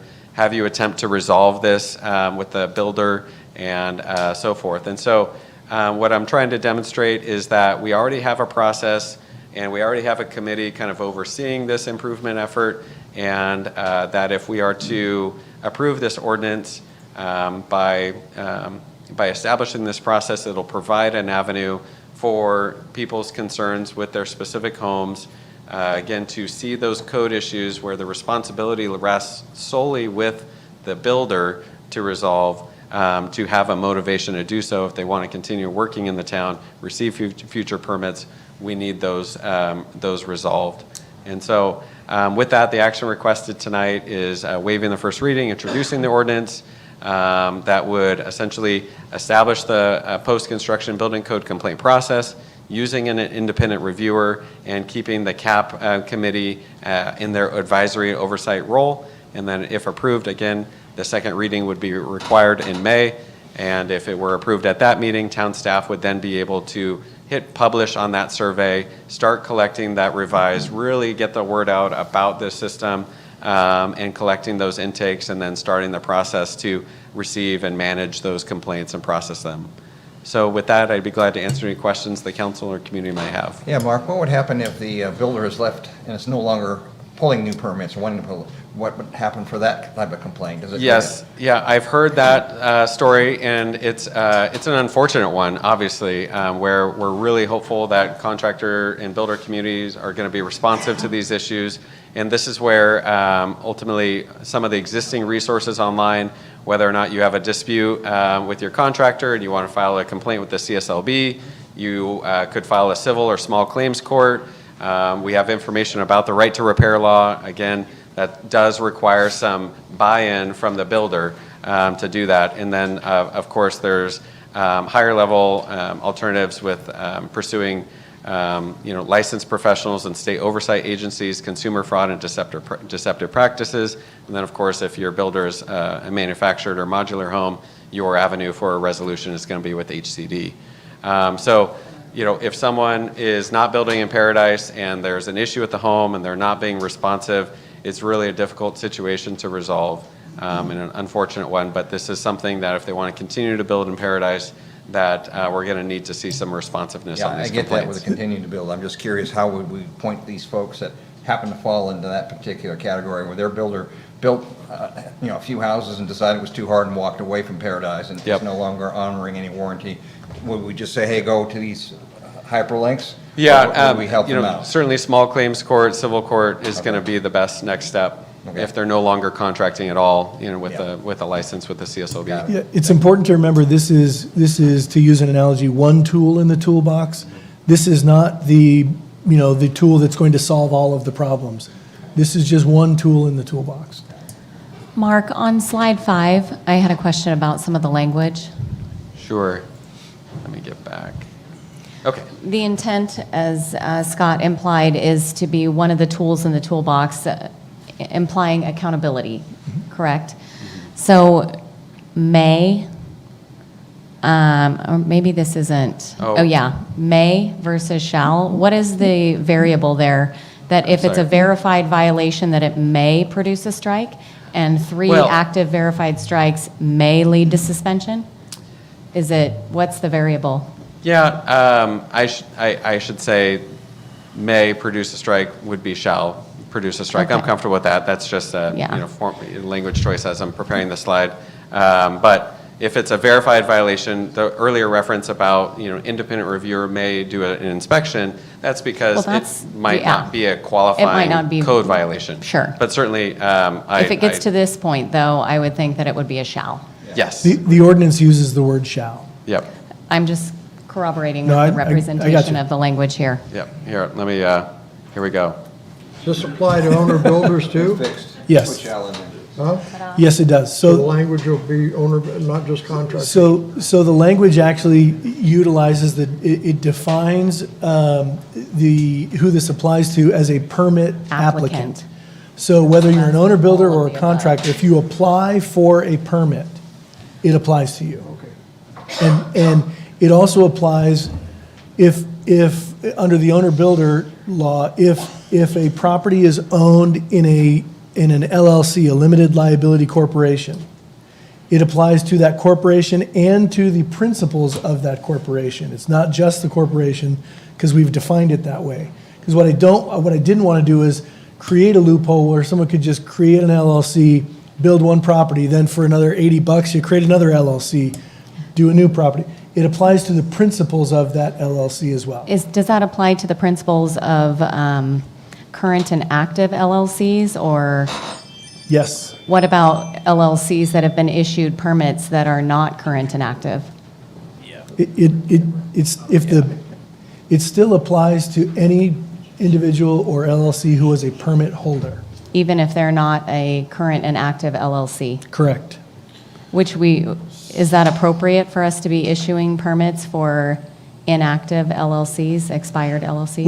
Well, no, but you may have an instance where, for example, a permit was issued, the LLC was then, suspended by the Secretary of State because they didn't file some documents. Well, But we should be checking at the time of issuing the permit that it's a current and valid LLC. That is correct. That is correct. And it could be valid then, but then it Good. goes down after that. So what's happening out there is owner builders, the husband will build 2 or 3 homes, the wife will build 2 or 3 homes, a kid will build 2 or 3 homes. They're moving it down the family chain to keep it spread out as owner builder. So are we looking at a family structure in this? Or are we looking at the individual? Because you might not get that individual back, because by the time they get back around, there might be an LLC in one of their names and LLC in a different name. So they're playing a very crafty game. I'm just telling you, that's yeah, what I'm. Hold their finding out. firstborn until they're done and we sign them all off. They are playing a crafty game, and this is again one tool to try and come at that I problem. agree. And I like the tool, thank you. I And like it the may, tool. and it may be that 3 strikes is not the right number. Maybe it's 2. Yeah. Right? I wouldn't suggest 1, because of the permit suspension problem, right? If someone has 1 strike and then you suspend a permit that they have, technically you're suspending the permit for the property that they wouldn't be able to get a permit to fix a problem at a property. So I wouldn't have the number 1, but you could have it at 2 if you want. You'd have to have an awful lot of family members to keep that. 2 would be better for me. I have a problem with owner builder anyway. To me, an owner builder builds a home, lives in it for a period of time, and then sells it. That's an owner builder. I don't agree with the laws as they stand, and hopefully we can get those changed. The other thing too is, how many years down the road can they come back? Because we know every 3 years, the code changes. Not the whole code, Yeah.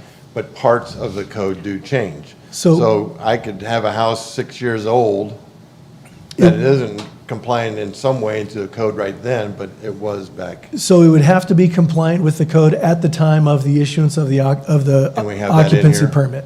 Well, no, that's in statute, Okay. right? So at the time of the issuance of the occupancy permit, the code that applies at that time is what controls. Now, to answer your question, how long do they have? If it's a latent defect that you didn't know about, That's 10 years. it's 10 years. Right. Once you, once, For a contractor. well, no, even for an owner builder. Well- That's what the code says. Okay. Right? But, now, having said that, Good luck on that. well, that's, again, I know. I can only control what I can, I know. what I can I know. control. I'm not arguing with you. I'm This is not the law is according to my desires, I it's what it is, right? But the other component is, once you learn about it, let's say you have a latent defect that you learn about after 3 years. Okay, well, now you have a shorter, you don't have 7 years left to resolve that. Once you know about it, Right. you have I think it's a 4-year statute to take some action on that.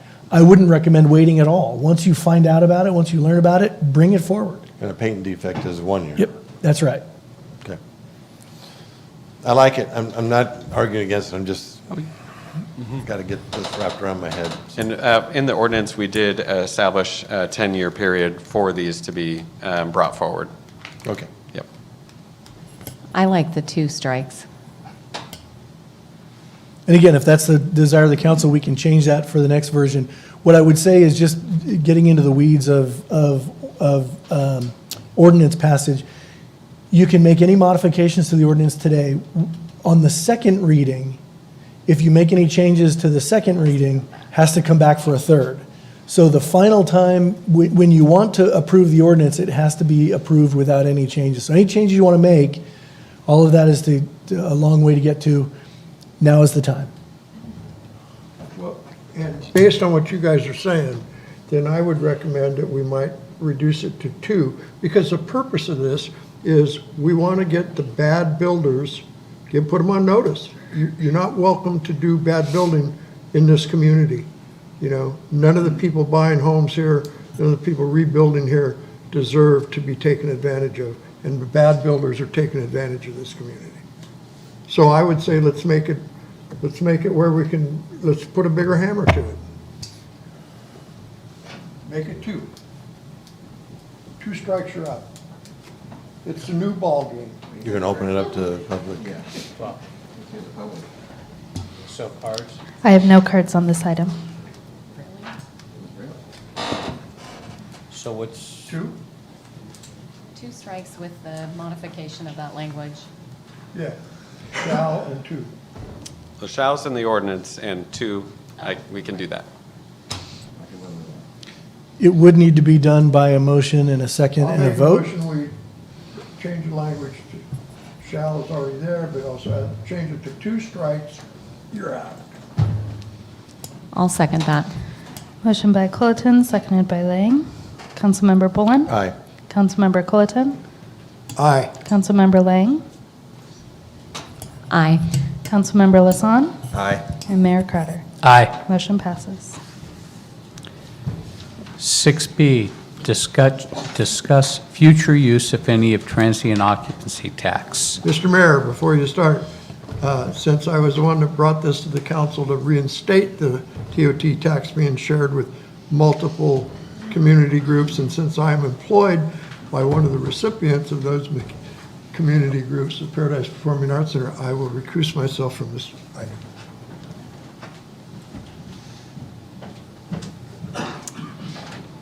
This will be quick. Guess he's taking your office.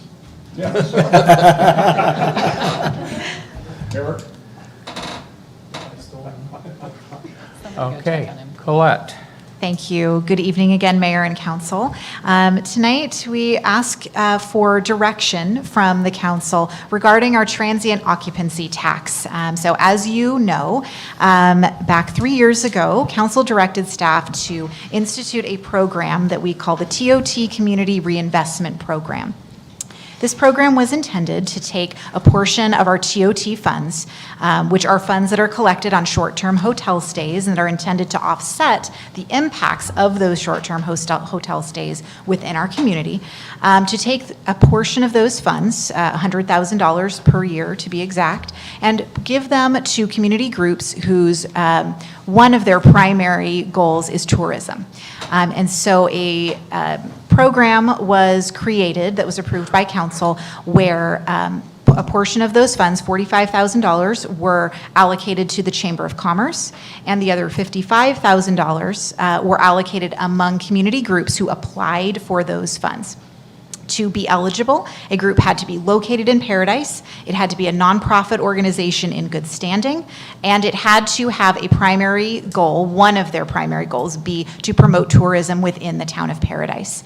And so we had a number of applicants, and if they met those eligibility criteria, we took that remaining $55,000 and apportioned it to each of those groups based on their annual operating budget.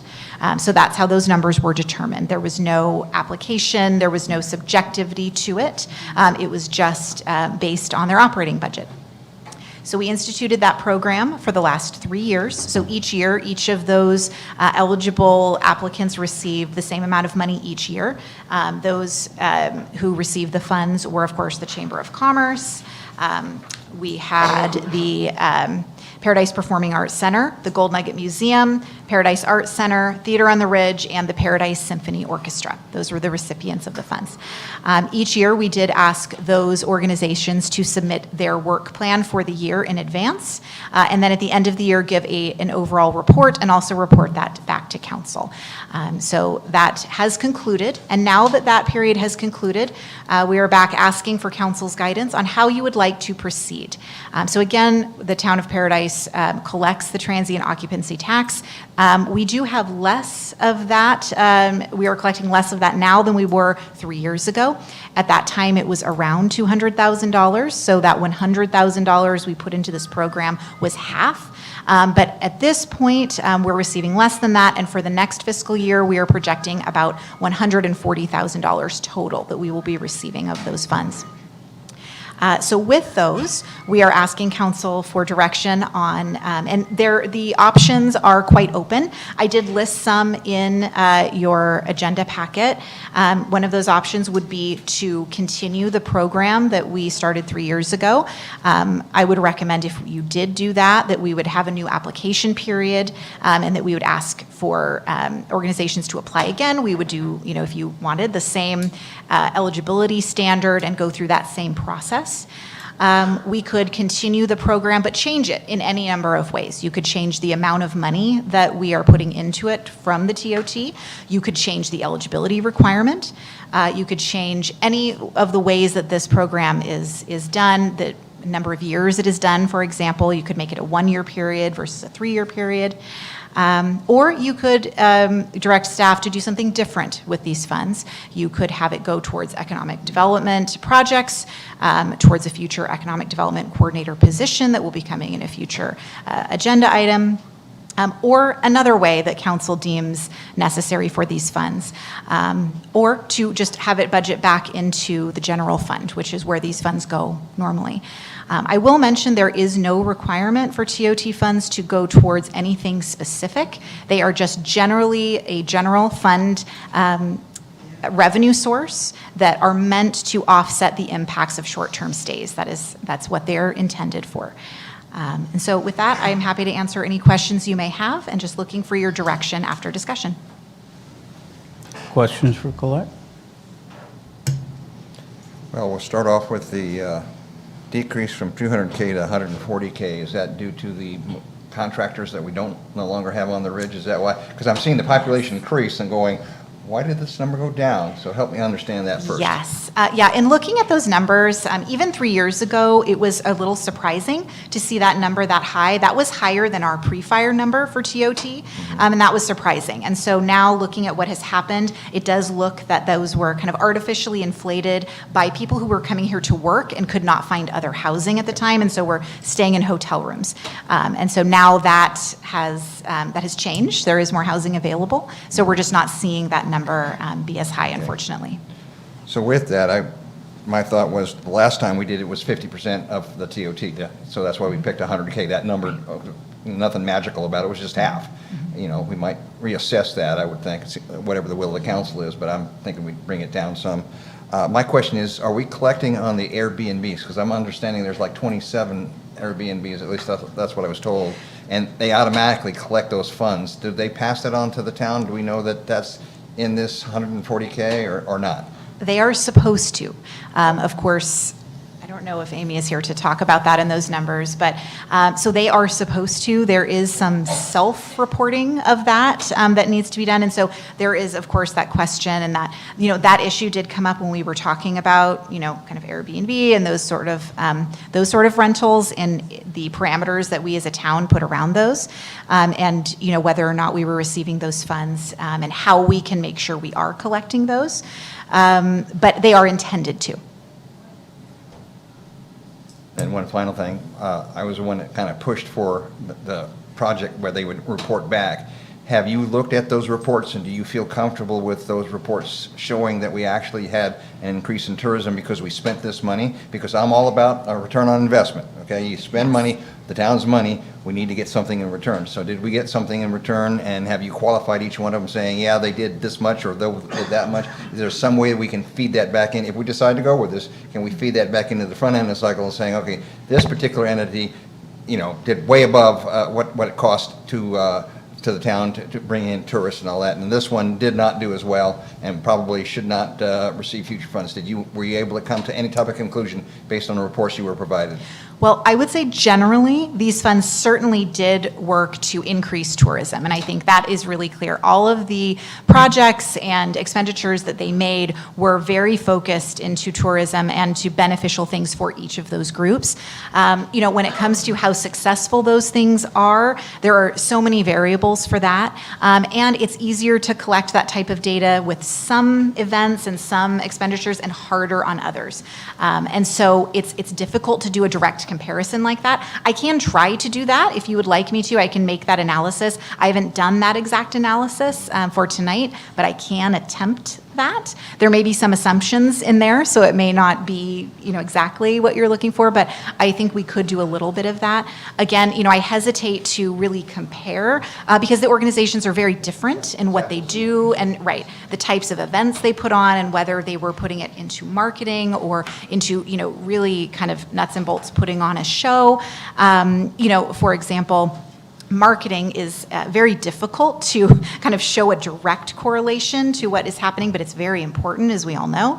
And then you look at, you know, for the Paradise Performing Arts Center, one of the things they did with the money was to help get bands to come play in their facility and paid for their hotel rooms in town. So that's a very direct way to see those funds being used. So it's just very different, but it's certainly something I can look at to quantify a little bit more for you. Thank you. Do we have to come up with the amount tonight?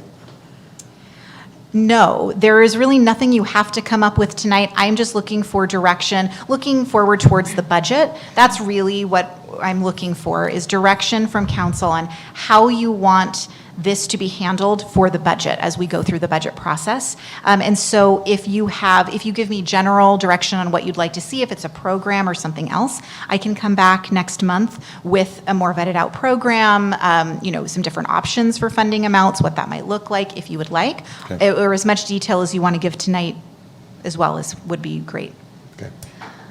My feeling about this discussion is that all of these programs that we've contributed to from the TOT funds historically are of value. They all have their place. They all bring a measure of quality of life here and contribute to our community in a great way.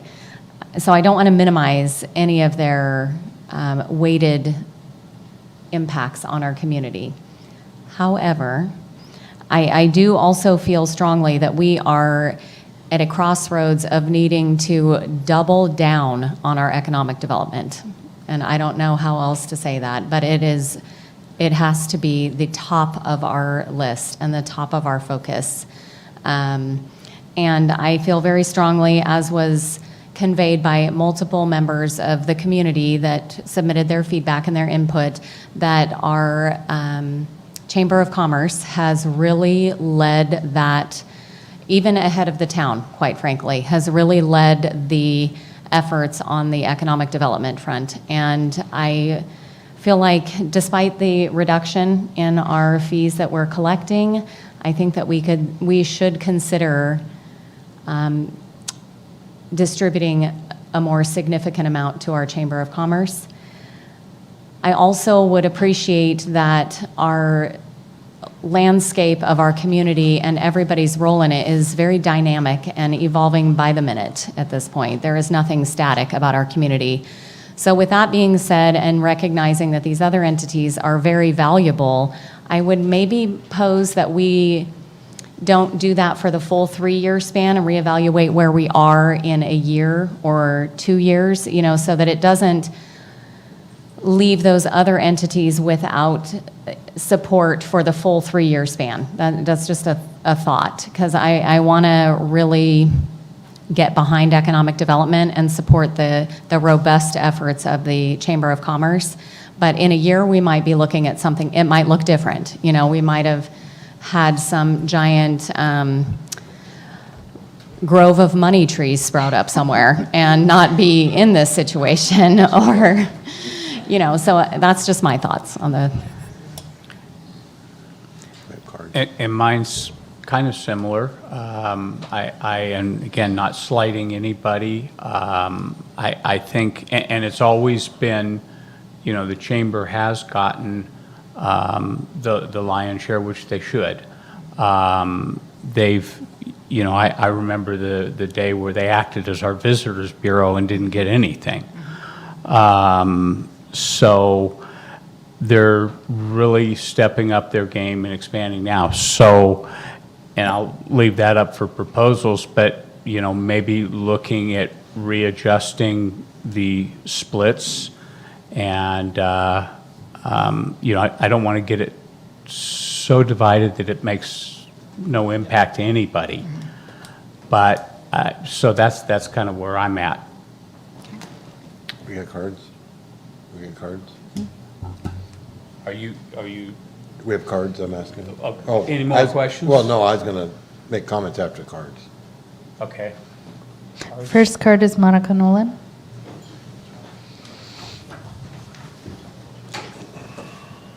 Good evening, Mayor and Council. I'm Monica Nolan, CEO, Paradise Ridge Chamber of Commerce.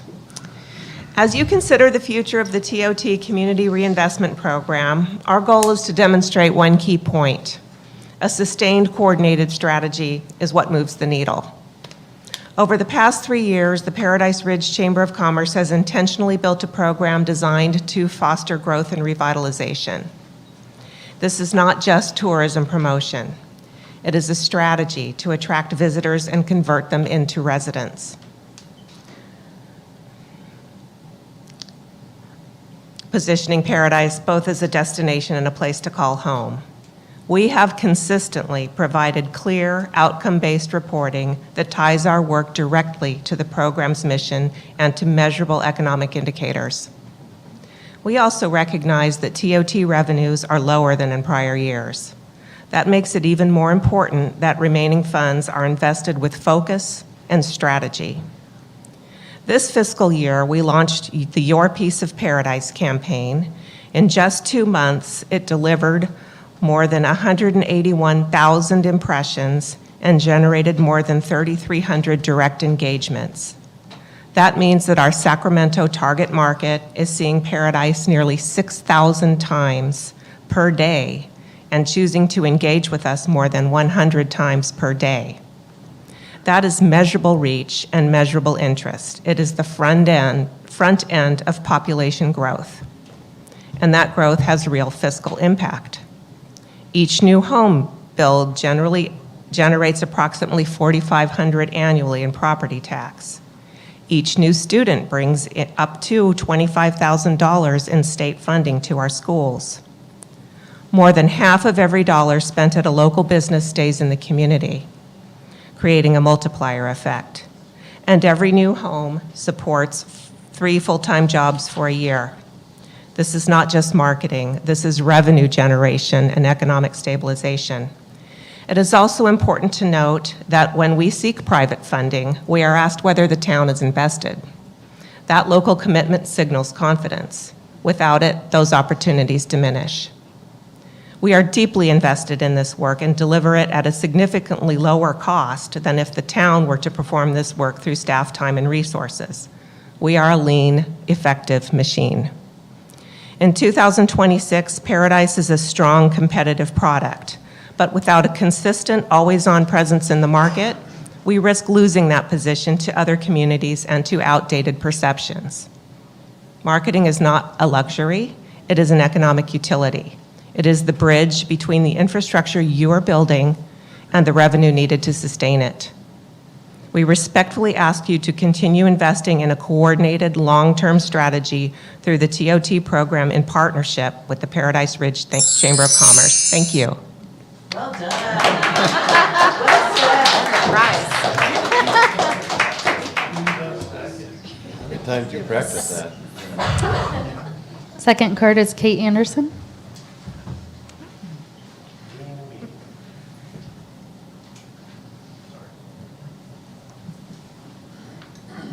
Good evening, Council. My name is Kate Anderson, and I've been a resident of Paradise on and off for 48 years. I'm addressing you tonight to ask for your continued support of the TOT Community Reinvestment Program. For those of you who know me, I'm probably best categorized as a doer. I like to see the results of my hard work. And I'm proud of our combined efforts and sheer determination to return our town to the paradise that we know and love. When I retired, I wanted to get involved in the town's economic development recovery, so I called Monica at the Chamber. In my opinion, no other organization is doing more than the Paradise Ridge Chamber of Commerce to consistently position Paradise as a place to visit and live. They promote tourism, attract visitors, and support long-term economic development. Their sustainable efforts are successful, measurable, and admirable. They possess the sheer determination to make the Ridge a thriving community and to show, and it shows in all that they do, which, by the way, is amazingly extensive. Did you know that our chamber has more members than the Chico Chamber? Didn't know that. Isn't that amazing, given the number of businesses? Did you know that our chamber is the umbrella organization for most businesses and nonprofits here in Paradise? And did you know that our chamber has been actively promoting Paradise throughout the state, in person, on the radio, on television, and in social media for over 3 years now? It is the chamber's quiet, effective, and efficient leadership that is the key to its success. If there is one lesson to learn as a result of the Campfire, it is that collaboration is the key to recovery. We are stronger together than we are individually. The town shouldn't reinvent the wheel when it comes to economic development. A partnership between the town and the chamber can only strengthen the overall effort to attract residents and businesses alike.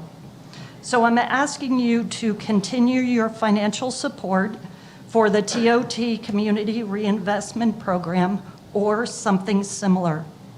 What may seem nominal to the town makes a huge difference to the Chamber's ability to continue their efforts on behalf of Paradise. Thank you, Kate.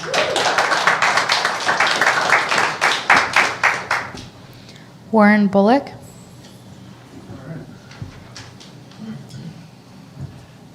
Good evening, Council. I'm Warren Bullock, and as the current president of the Board of the Chamber of Commerce and a two-time past president of the Local and Regional Association of Realtors and a local real estate broker with over 20 years of experience on the Ridge, I've had a front row seat to the impact of the Welcome to the Ridge and Your Piece of Paradise campaigns, and the results are undeniable.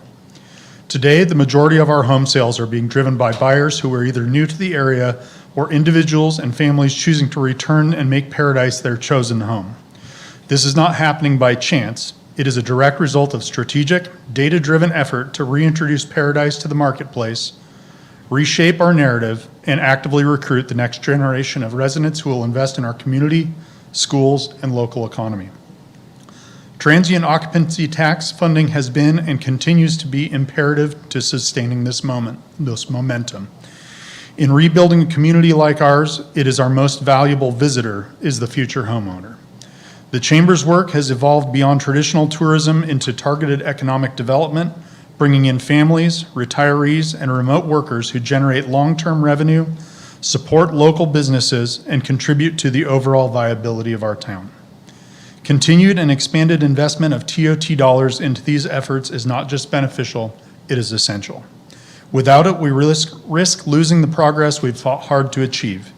With it, we ensure that Paradise remains competitive, visible, and positioned for a strong and sustainable future. Thank you.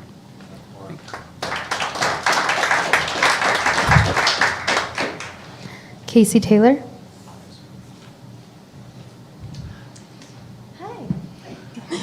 Hi, Council. Casey Taylor. I'm the superintendent of Achieve Charter School. I sent in a letter, so you already saw, on behalf of why this work is so important to the schools in Paradise. I just want to thank the Chamber for the incredible work that they're doing, and just publicly just stand in support of them. But you know, the conversation across the state, if you're in public school, is this big disaster of declining enrollment, and districts and everybody trying to figure out what to do. And anytime myself or anybody from Paradise is in those circles, we're like, well, that's not our problem. Actually, our problem is trying to figure out what to do with all these kids that we have, which is a great problem to have. And I know that that is directly connected to the good work that the Chamber's been doing for us. So, in support. Thanks, Chamber. I have no more cards on this item. Greg? So, Kathy Dysert looks like she may want to speak. Yes. As one of the organizations, arts organizations who receive TOT funds, I do need to speak to the fact what a boost it has been to the arts community in Paradise. It has given us, it was kind of like a diving board to get us started. And I know, I totally agree with the work that the Chamber does. We work well together. All of your arts organizations are working well together. The town and the arts just put out those public utility boxes, which is now creating a vehicle for us to put out some kind of a map of making our town an arts destination where you can come and see. I don't know how many arts, public art things we have with our murals and our boxes right now. And the town actually took a very incredible, wonderful part of it. It's been a joy to work with you. And it's a springboard to hopefully get maybe other organizations to do it. There is nobody, I think, with the Chamber or any one of your arts organizations that does not have the same goal, and we're all working together. That's not going to stop. If the Chamber gets it all, it'll be fine.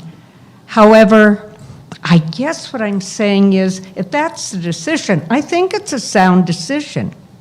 I'm just voting for some way in which, right now, the arts communities are really coming together. We're going through a transition.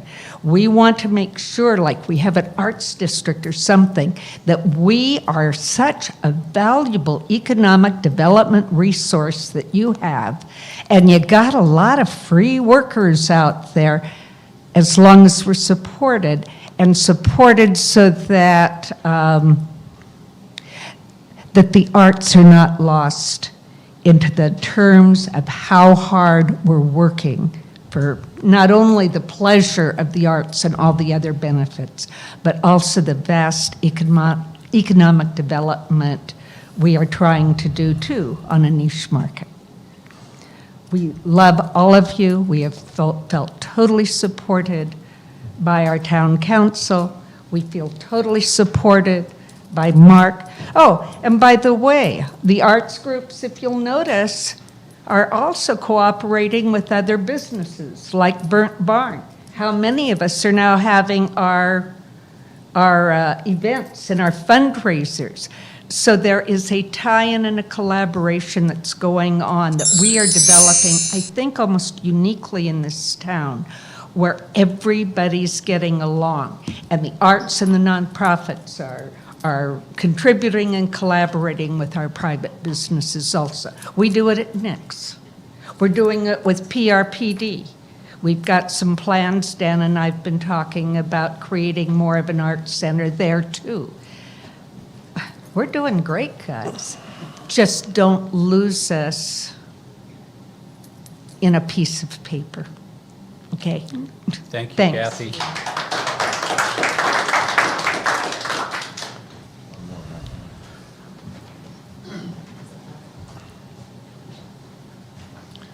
Council, I'm Doug with Dadco Construction.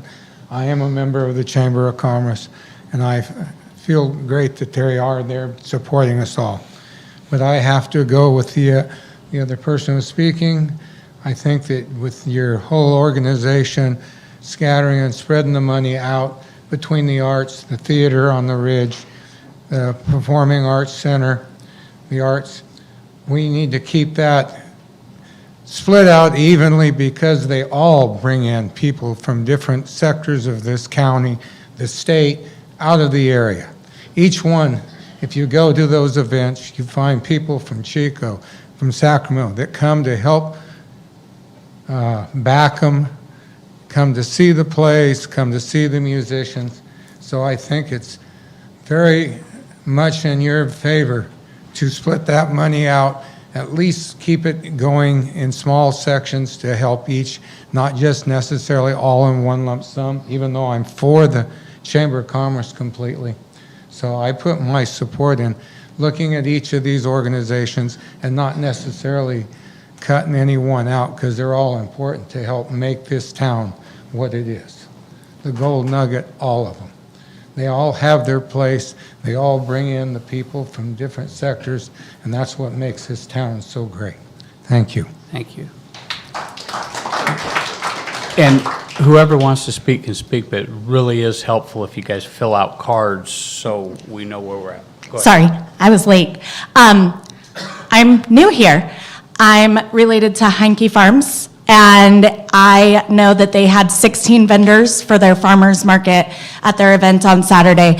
They are a part of the chamber. The chamber is doing great things, and I loved Heidi's idea of reevaluating in a year. If you dump that in, because she's right, I work in the world of marketing, that is not cheap, it is not easy, and the numbers she's giving are really great numbers. So if you guys can continue that effort, reevaluate in a year, you can lump in others, but if that continued growth doesn't continue, you won't have money to give to other groups and other organizations. So reevaluating in a year is genius. So good job on that. But also, you have so much of your community that's growing and thriving and working together. Like I said, 16 businesses were present on Saturday. More will be there. I think there's like 30 something. But your community is coming together in great, amazing ways. The chamber is a huge part of that. And I love to see the economic development. I'm from the Shasta County area. I grew up near the Sacramento area. So Apple Hill doesn't have anything that you guys don't already have here. There's no reason you guys can't be that or better, right? And you can be a better destination point, and they're doing a good job of heading that direction because you guys have all of that available here. And it's way prettier here than it is at Apple Hill, and it's way prettier here than it is in Shasta County. So I just wanted to say that and thank Heidi for that suggestion because I think that's great. And then, just keep working toward making business easier to do in the town of Paradise, and that would be a complete package. Can you state your name? Oh, sorry. Leslie Sawyer. Thank you.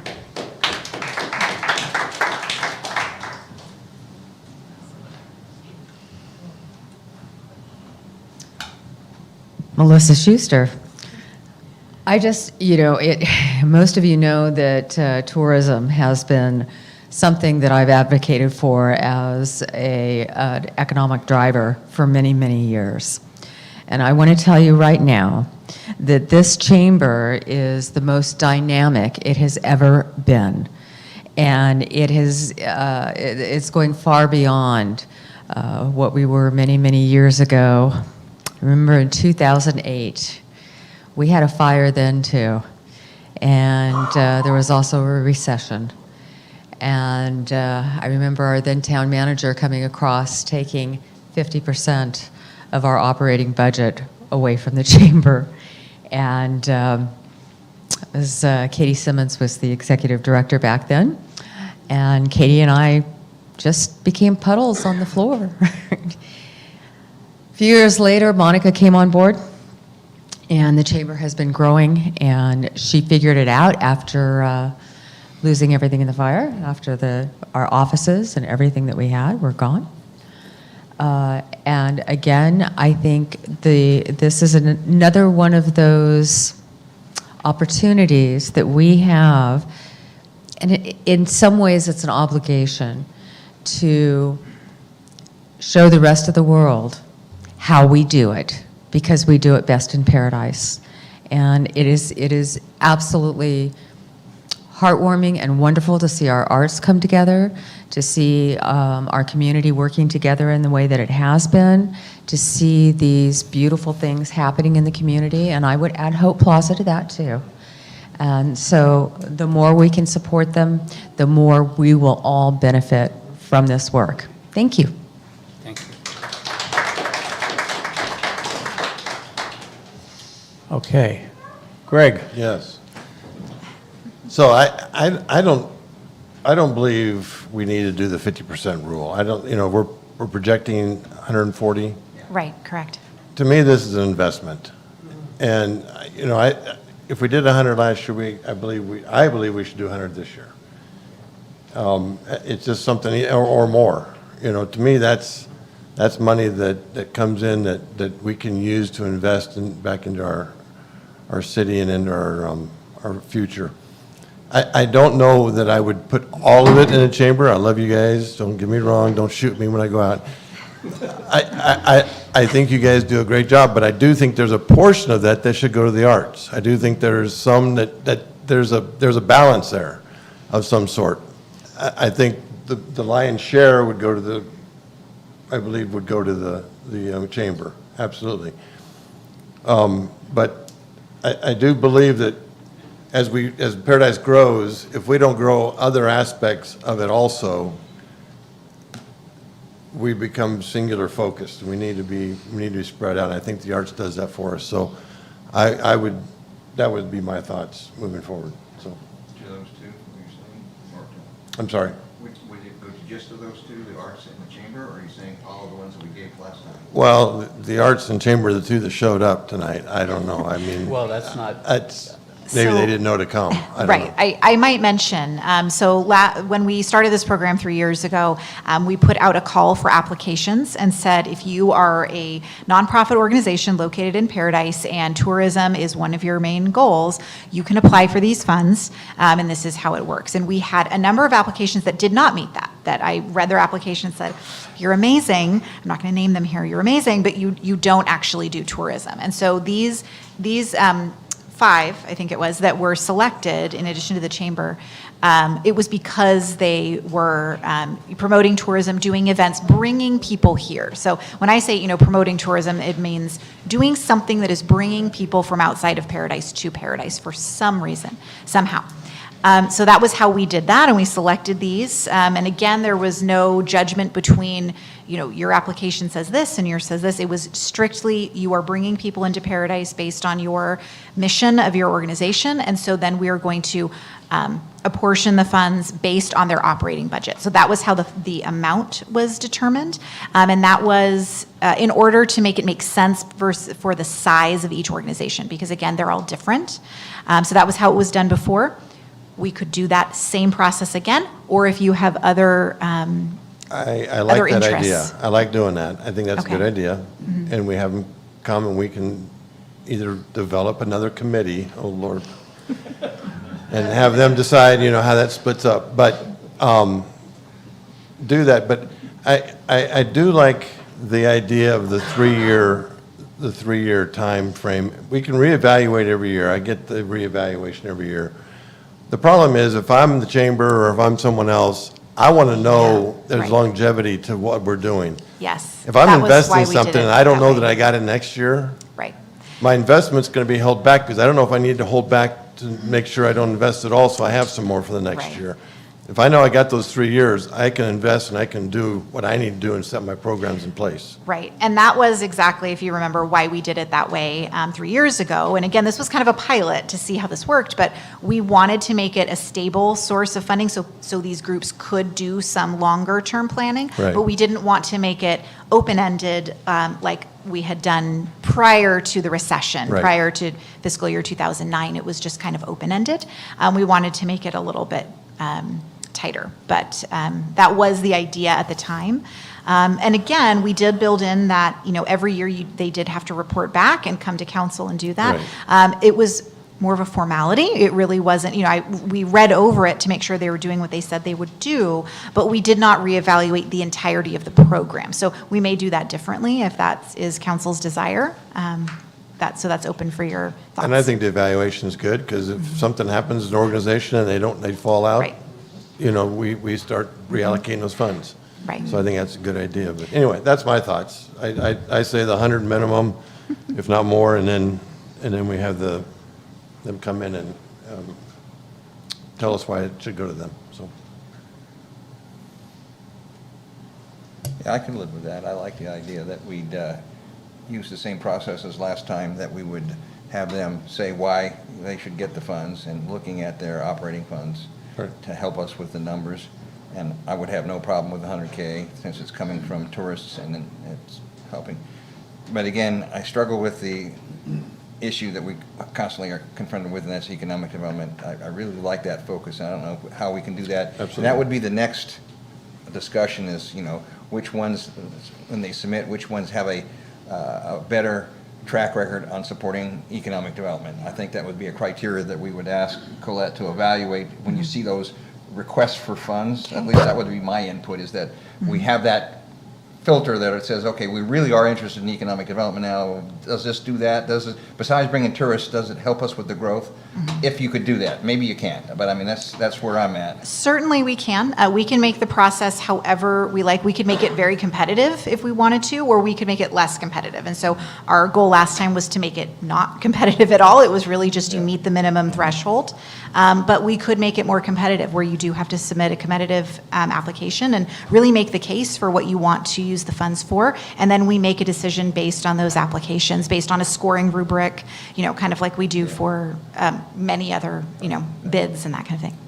And again, my only concern is let's not make it so open that it's so diluted that, it doesn't do an organization good. Right. That's where I think you got to watch it.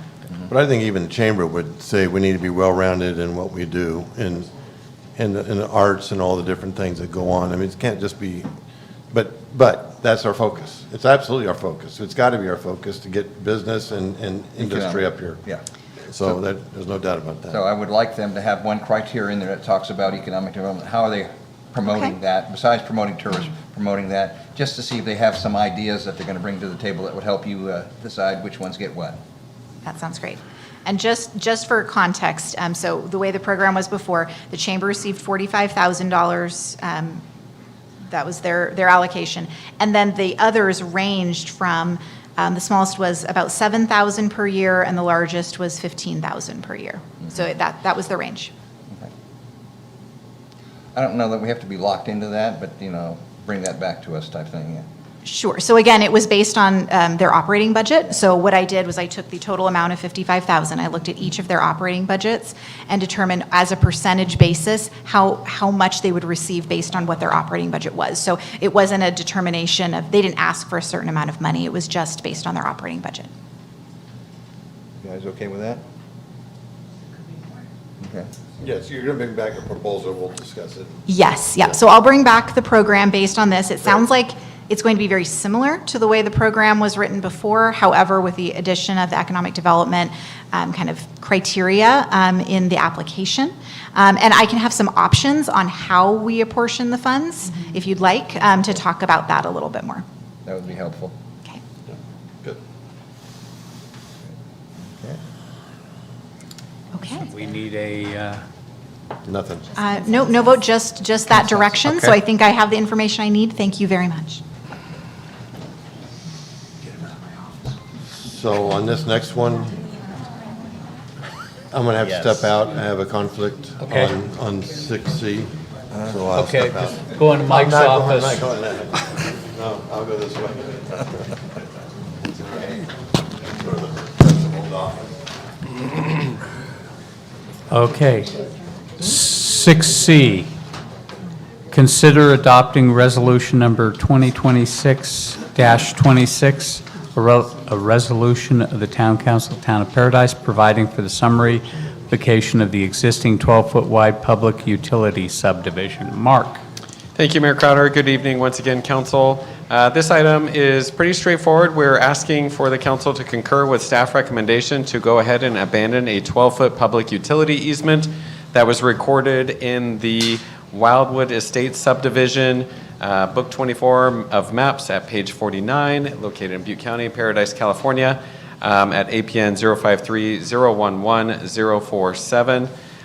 The applicant has submitted a request for abandonment and met all of the requirements associated with this service that the town provides, including letters of concurrence by PG&E, AT&T, PID, and Comcast.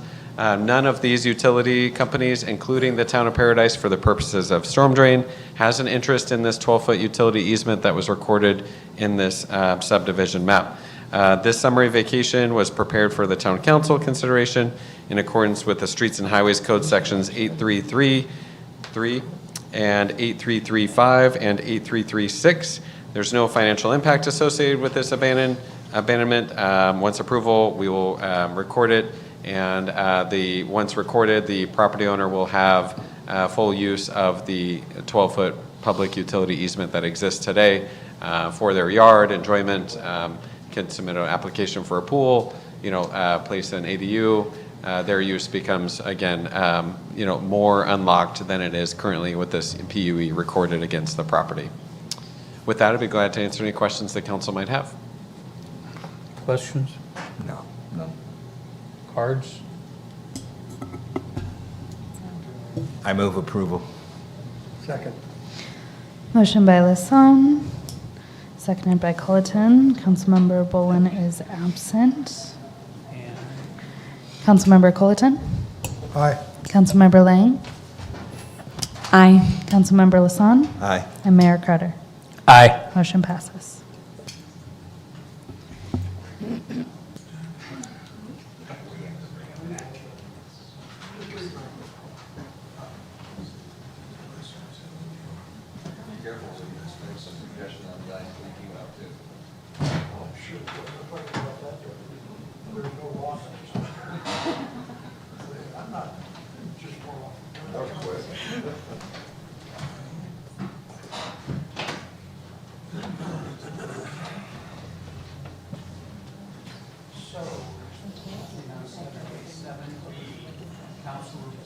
Can you turn on your mic? Can you turn on your mic? Thank you. So, council reports on committee representation. Greg? LAFCO, nothing to report there. Interesting, we had a presentation about the Housing Crisis Act. We have a housing crisis that we have an act against now. Act for. I just don't understand how government can cause a housing problem and cost of housing be so high, then they have to make an act to try to fix it. But anyway, we had a presentation about that. It was very interesting. Nothing to really report to the committee here. Didn't make it. I missed the insurance committee, and I apologize for that. I was at a different meeting and totally blew it. And I didn't make it Saturday because I was sick, and that made me mad that I couldn't make that. But anyway, that's all I got. Heidi? Over the last month, I've gone, let's see, we had a couple of Butte County Fire Safe Council board meetings. They are doing a lot. They have a lot going on. I'm always impressed by their impacts on our community, especially in the wildfire mitigation. We had an economic development committee meeting, which I'm really excited to see some of the members that we have on that. There's a lot of energy. It's a lot of very dynamic people, and I think that we're going to actually make a difference and have an impact on that.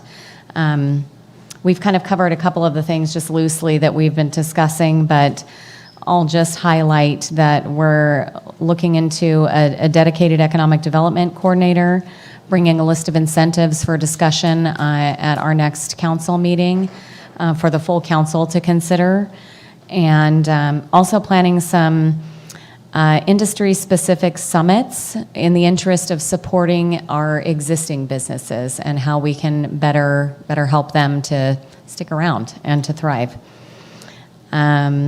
We had our building department committee, or CAP committee, just kind of starting to take shape on that and get in a groove. Our sewer committee meetings, which we heard a lot about that this evening, I don't need to rehash that, but that's always, I'm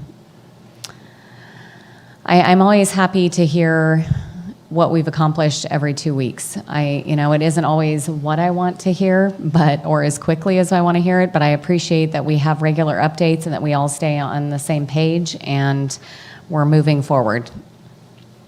The COC committee meeting this last round was down in Orville, was our in-person meeting.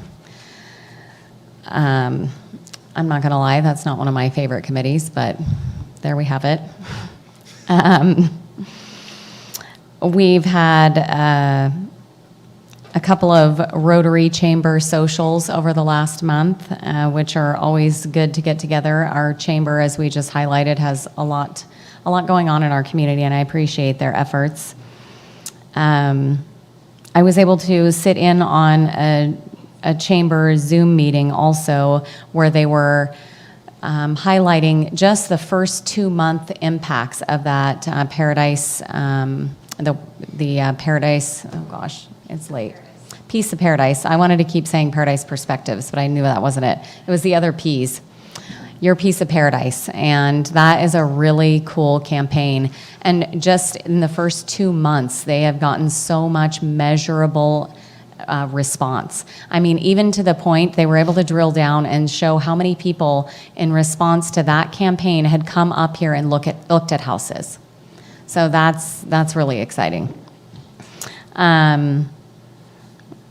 We hosted Stacy Korsgaden, one of the candidates for state insurance commissioner here in Paradise, and with the help of Campfire, with Chief Finney and Chief Gotti, and then Trevor from the Butte County Fire Safe Council, and one of our insurance industry experts here, Dawn Foster. We're able to take her on a tour of Paradise and all of our efforts, just trying to pitch how much safer and more insurable we are, in hopes that if she does get elected, that we have a little special place in her heart. And let's see. I was able to attend the Upper Ridge Community Council meeting, which is always informative to know what's going on with our neighbors. Probably the highlight of that was Supervisor Teeter gave a state of the county kind of update, a little once-over of that. And then I appreciate Mark being willing to go up and present to them kind of a once-over of our road construction and how that will work with evacuations in the coming fire season, because that was something of great interest for our Upper Ridge neighbors. I was excited to host the homesteading fair last month. I don't know if any of you were able to attend, but that was really fun. We had a great turnout. Thank you to everybody that participated.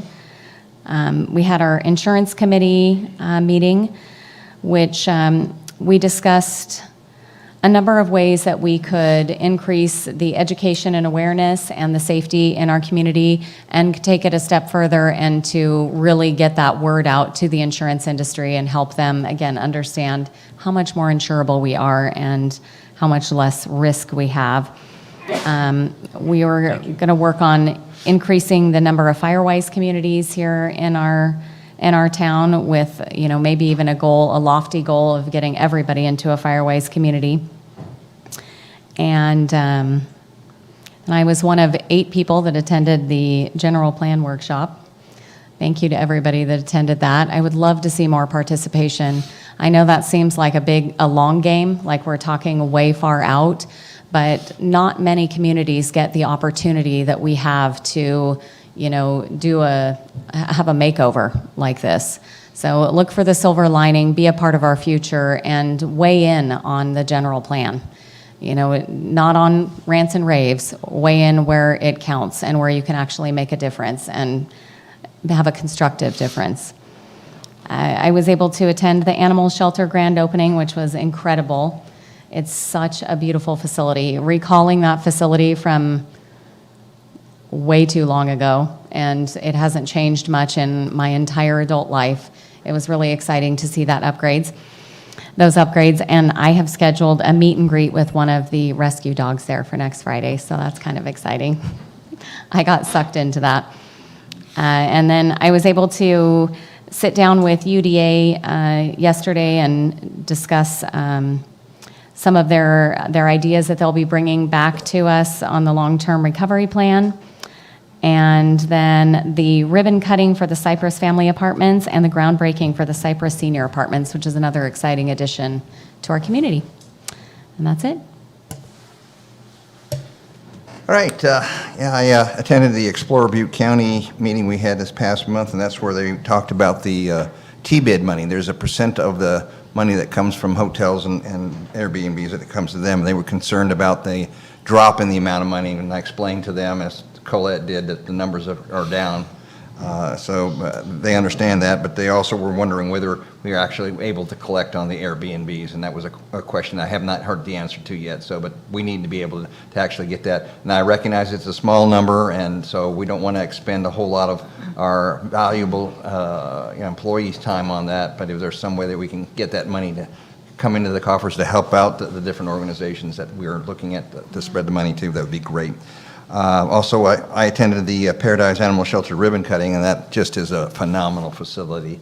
And I hope the team that's working on the corp yard will be able to get that done so that they can expand out in the corp yard and have more runs for their dogs and whatnot, because that's their hope, long-range hope, is to have additional real estate for their runs for the animals. But anyways, if you haven't been to the animal shelter, it's first rate for the cats.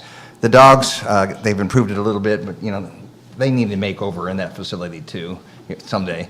But maybe the dogs don't mind, but the cats really love their little condos that they got to hang out in. So that was really great. Yes, a cat condo. I also attended the Cypress family grand opening and the toss of the dirt with a golden shovel for the senior apartments. So there'll be 70 new senior apartments and all. So I think the town's doing great on affordable housing on the MDU side, the apartment side. So compared to other communities and all, we are really taking care of a whole range of folks, and that's just outstanding. I had a Zoom call with Barry on the long-term recovery plan update meeting because I couldn't meet yesterday or today. And I also attended the Hope Plaza dedication in the rain, and I complimented our interim town manager. I said I didn't know that a cop could be so eloquent, and he informed me in no certain terms that he's had a lot of time to give speeches and all that. So again, he did a great job. Tugged a lot of heartstrings, I want to tell you. There were some very few dry eyes, not including the rain, after his discussion about all the things that his team went through as they came up here and what the town went through. So again, that was a really fantastic dedication, and I'm really glad to see Hope Plaza where it's at now. And that's it. Okay, so what did I do? I got out of bed this morning. The dirt was under me, not on top of me. I went to the to Cypress Apartments, ribbon cutting and groundbreaking for the senior apartments. A bunch of us were there. It was really great. Then there was the animal shelter. That was great. I'm a cat guy. I got cats at home, so the new cat facility is really nice over there. It's a good place. And they had some really gorgeous cats in there, but I have enough at home. And then Hope Plaza, there was a private dedication on Friday, and the rain stopped, and actually the sun came out. And it was mainly for families of the victims of the fire that were on the wall. And the Paradise and Butte County, multiple areas, the Quilting Guild showed up, and they had boxes of handmade quilts that they handed out to the families, members of the people that had perished in the fire. And it was just, it was a very moving experience. It brought back a lot of memories. It was a difficult day somewhat. And then Saturday was a public dedication and ribbon cutting, and the rain was great, and our interim town manager, Mr. O'Brien, did a phenomenal job as the MC. There was a great turnout in spite of the weather, and it was just, it was a good day. I think I concur with Heidi. Our town is doing a lot of wonderful things. We have fantastic staff. We have dedicated people that have been through the fire and stayed here. And you know, we had people in Sacramento saying after that fire, I remember, oh, they shouldn't be allowed to rebuild in a fire zone. Well, first of all the fire stuff is gone. It got burned up. You know, but people were saying that, and so nobody had ever rebuilt the town, and so we become a leader. And I want to say that because our staff, they lost their homes, they were traumatized. Nobody knew how to do this. There was no playbook. There was no YouTube video. How do you rebuild a town after a disaster? And they've done it, you know, and they're continuing to do it. And I can't say enough for the incredible staff we have here and the good job that Mr. O'Brien has done, kind of guiding us through this. We've had a little turmoil. You know, we got people trying to take advantage of this community, and there's somebody that's part of the Butte Stronger thing. They go on walks every day, a group of women, and one of the women there is a mover and shaker in our community. She's been here for a number of years. I won't mention her name, but a lot of you may know her. Anyway, there were some comments made by new people. I'm excited about the new people moving here. We have great schools. We're right close to all kinds of wonderful outdoor activities. And we have a lot of young families moving here. And there were some comments made maybe that old timers here, longtime folks weren't real kind to some of the new people. And there were a lot of interesting comments made. Number one, we've been through tremendous trauma, and we lost everything we own. So we're a little bit protective about rebuilding our town when people come to town. But we're welcoming. And I thought she made a really good point to both groups. I really appreciate the new families coming here. I appreciate the vision they bring and just the spirit they bring. And I hope that they can enjoy what I've endured for 40 years here. The small town, we care about one another. That's it. Well, there's a lot of duplication here. So I also we had 2 economic committee meetings, the first one being a kickoff. Heidi pretty well explained what they are, so I'm not going to do that. We had our normal 2 sewer meetings and 1 special one on a Friday. Again, we're trying to get this project going and deliverable and everything, so everybody's working really hard on that. So on I don't know what Saturday it was, but anyway, Habitat for Humanity, I go to most of their functions. They had a film crew that's a national film crew that was doing a documentary about everything they do, and I spent several hours with them talking about the impact that they've made here in this community over what they're doing in the homes they're building. And again, I can't say enough about that organization. It's just doing great things here for our community. We had our DC trip, which it was Colette, Mark, and myself that went Monday the 23rd through Thursday the 26th. We met with the Army Corps of Engineers. We have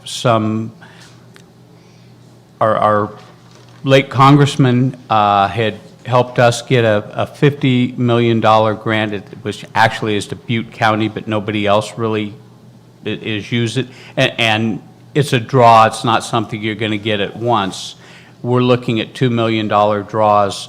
Last year, we did not get to get any of that because Sacramento didn't have the personnel to administer the grant. This year, we got a different feeling, and we don't have the money in the bank yet, but it looks like we're going to get it, so that's a great thing. We met in person with Senator Padilla. We probably didn't have the same luck with meeting that we have in the past. Part of it was due to the government shutdown, but it still was a good, positive trip, and I think we made some good impacts. So Saturday the 28th, I went to a Habitat meet and greet at Billy Park, and that was a lot of the newer families that have just gotten their homes and they're moved in, and also a selection of 3 people that are going to get homes in Paradise. They're not quite sure, they haven't identified what property yet, but everybody is just so thrilled, and such a diverse group, and I think it's going to be a great addition to our town. I did an interview with KRCR about the DC trip. We had our city selection meeting in Orville, and the city selection committee fills the vacancies on LAFCO and what have you. So the one little change there is Chico is now an alternate on there. And it's kind of amazing to me. I kind of think that every city in Butte County should have a seat at that table and be part of LAFCO, but that isn't the way it is. So Friday the 3rd, I went on a ride-along with Sergeant Cooper.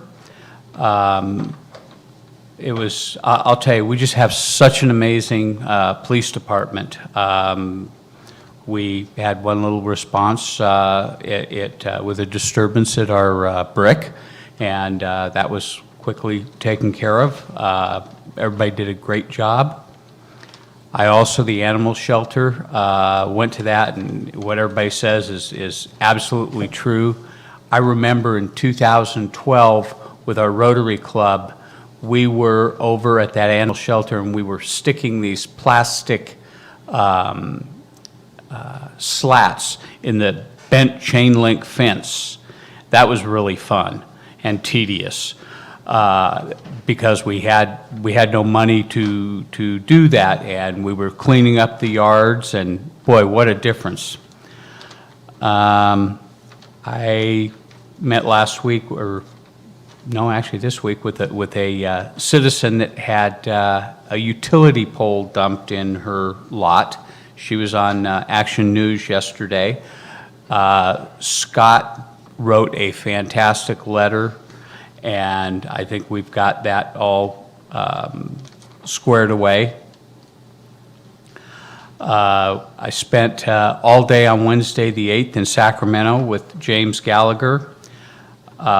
He is sponsoring AB 2700, which you heard Tina give a little synopsis of, and it's a great start for possibly recovering the 30% shortfall on the Fire Victims Trust settlement. This does not involve the Fire Victims Trust at all. It strictly will be a PG&E thing. It's got a long ways to go. It passed out of committee on Wednesday unanimously. I don't think it'll have quite the same success in the Appropriations Committee, but hopefully it'll get out of there. If it gets out of there, it will go to the CPUC in January, and they'll have a year to make a decision on what to do, if anything, and how to do it, as well as looking for the 30%. It's also looking to cut electric rates by 30%. So that's on there, and like I said, it's a great start. Ribbon cutting at Cypress, as well as family apartments, and the groundbreaking at the senior. Hope Plaza on Saturday was the official date. What a great job. I also attended Friday, where that was for the fire victim surviving family to go, and that was really a somber event. I met with UDA on Monday, and again about the downtown district. And you know, we've worked with Barry a lot, and I think he'll do a great job. We had the PRPD liaison meeting this morning.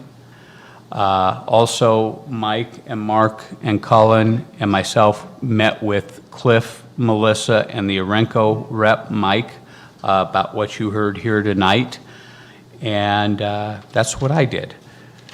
So that's it. That's all you? Yeah. So 8A, Town Manager Report. Thank you, Mayor. Just real quick, because really it's been said, I will just highlight two things. The animal shelter, I think that grand opening, the improvements there, I think it really speaks well of this community. How a community takes care of its animals, I think, is very important, and sometimes it's an overlooked responsibility that I think we have. And police chiefs get the responsibility of caring for animal shelters. I had that same responsibility in Chico, and I always came away with a great respect for all those that provide for that care for those animals. The only drawback at this event that I had is I had to pull my wife away from like the cat space, because we have 2 rescue cats already, and we really are full in our house. But beyond that, it really, like I said, I think speaks well of this community that we're taking such good care of our animals. So well done to Chief Reinbold and his team. And then the Hope Plaza, that's another important part of this particular community. Excuse me. I think the two dynamics at play at that place is to remember those that lost their lives on that fateful day, but also to have hope. I think you need both, and that place really epitomizes both hope and remembrance. I think that's an important and enduring space for this community that will last forever, and I'm really pleased to see that as well. And with that, that's the end of my report, Mr. Mayor. And I just want to add one thing to the animal shelter that I kind of left out, or actually animal control in general. And I think it's a great thing, and I'm not hating on the county, but they're not quite as responsive as picking up animals as ours is. And our animal control has actually gone up to Magalia, just over the border, and picked up dead animals, and I think that's a great thing to do, and I know the Magalia residents really appreciate it. Thank you, Chief. And with that, we're done. Meeting adjourned.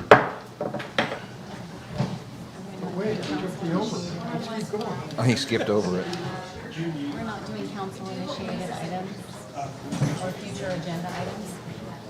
Sorry. He skipped it. Help, hang on, I forgot future agenda items. Sorry. Yes, let's open it for future agenda items. I had a couple of future agenda items that I wanted to request in response to inquiries from the community. I know Woody brought this up at one point in the not too distant past, the adjacent property considerations, but that conversation lasted about a minute and then we never carried forward with that. And I've had a number of residents reach out to me asking us to consider adjacent property, like to be able to put a shed on an adjacent property, that they're not going to merge the property lines and be able to store vehicles and that sort of thing. So I would like to explore that conversation further, so these residents have an opportunity to express their desire to utilize their adjacent properties, since we have a lot of those now. And then the other thing I was hoping that we could put on the agenda at some point in the future, a lot of residents reach out in frustration and not understanding what goes into us signing off a project. You know, we had a couple of examples on the agenda tonight about road projects that we're accepting as complete. And, you know, they're driving out there and they see these patches or what they consider just at a glance not complete and are like, why are we paying these people, or how does that work? I would just like to expand on that process so that we can educate the community on what we're doing, that we really do hold these contractors for all of these capital projects accountable for, you know, completing these projects. Anyway, I would just like to educate the residents on how that works. That's all. I apologize, Heidi. Meeting adjourned. Wait a minute, I had an idea. Sorry. If it wasn't in response to residents' things, I would have just let it go. But they've No, that's fine. reached out multiple That's times. reasonable.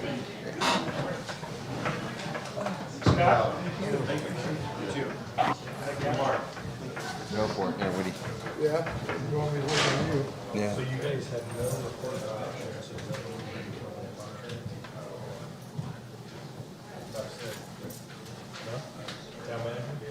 Oh, you did? Yeah. Yeah, we can't report that yet.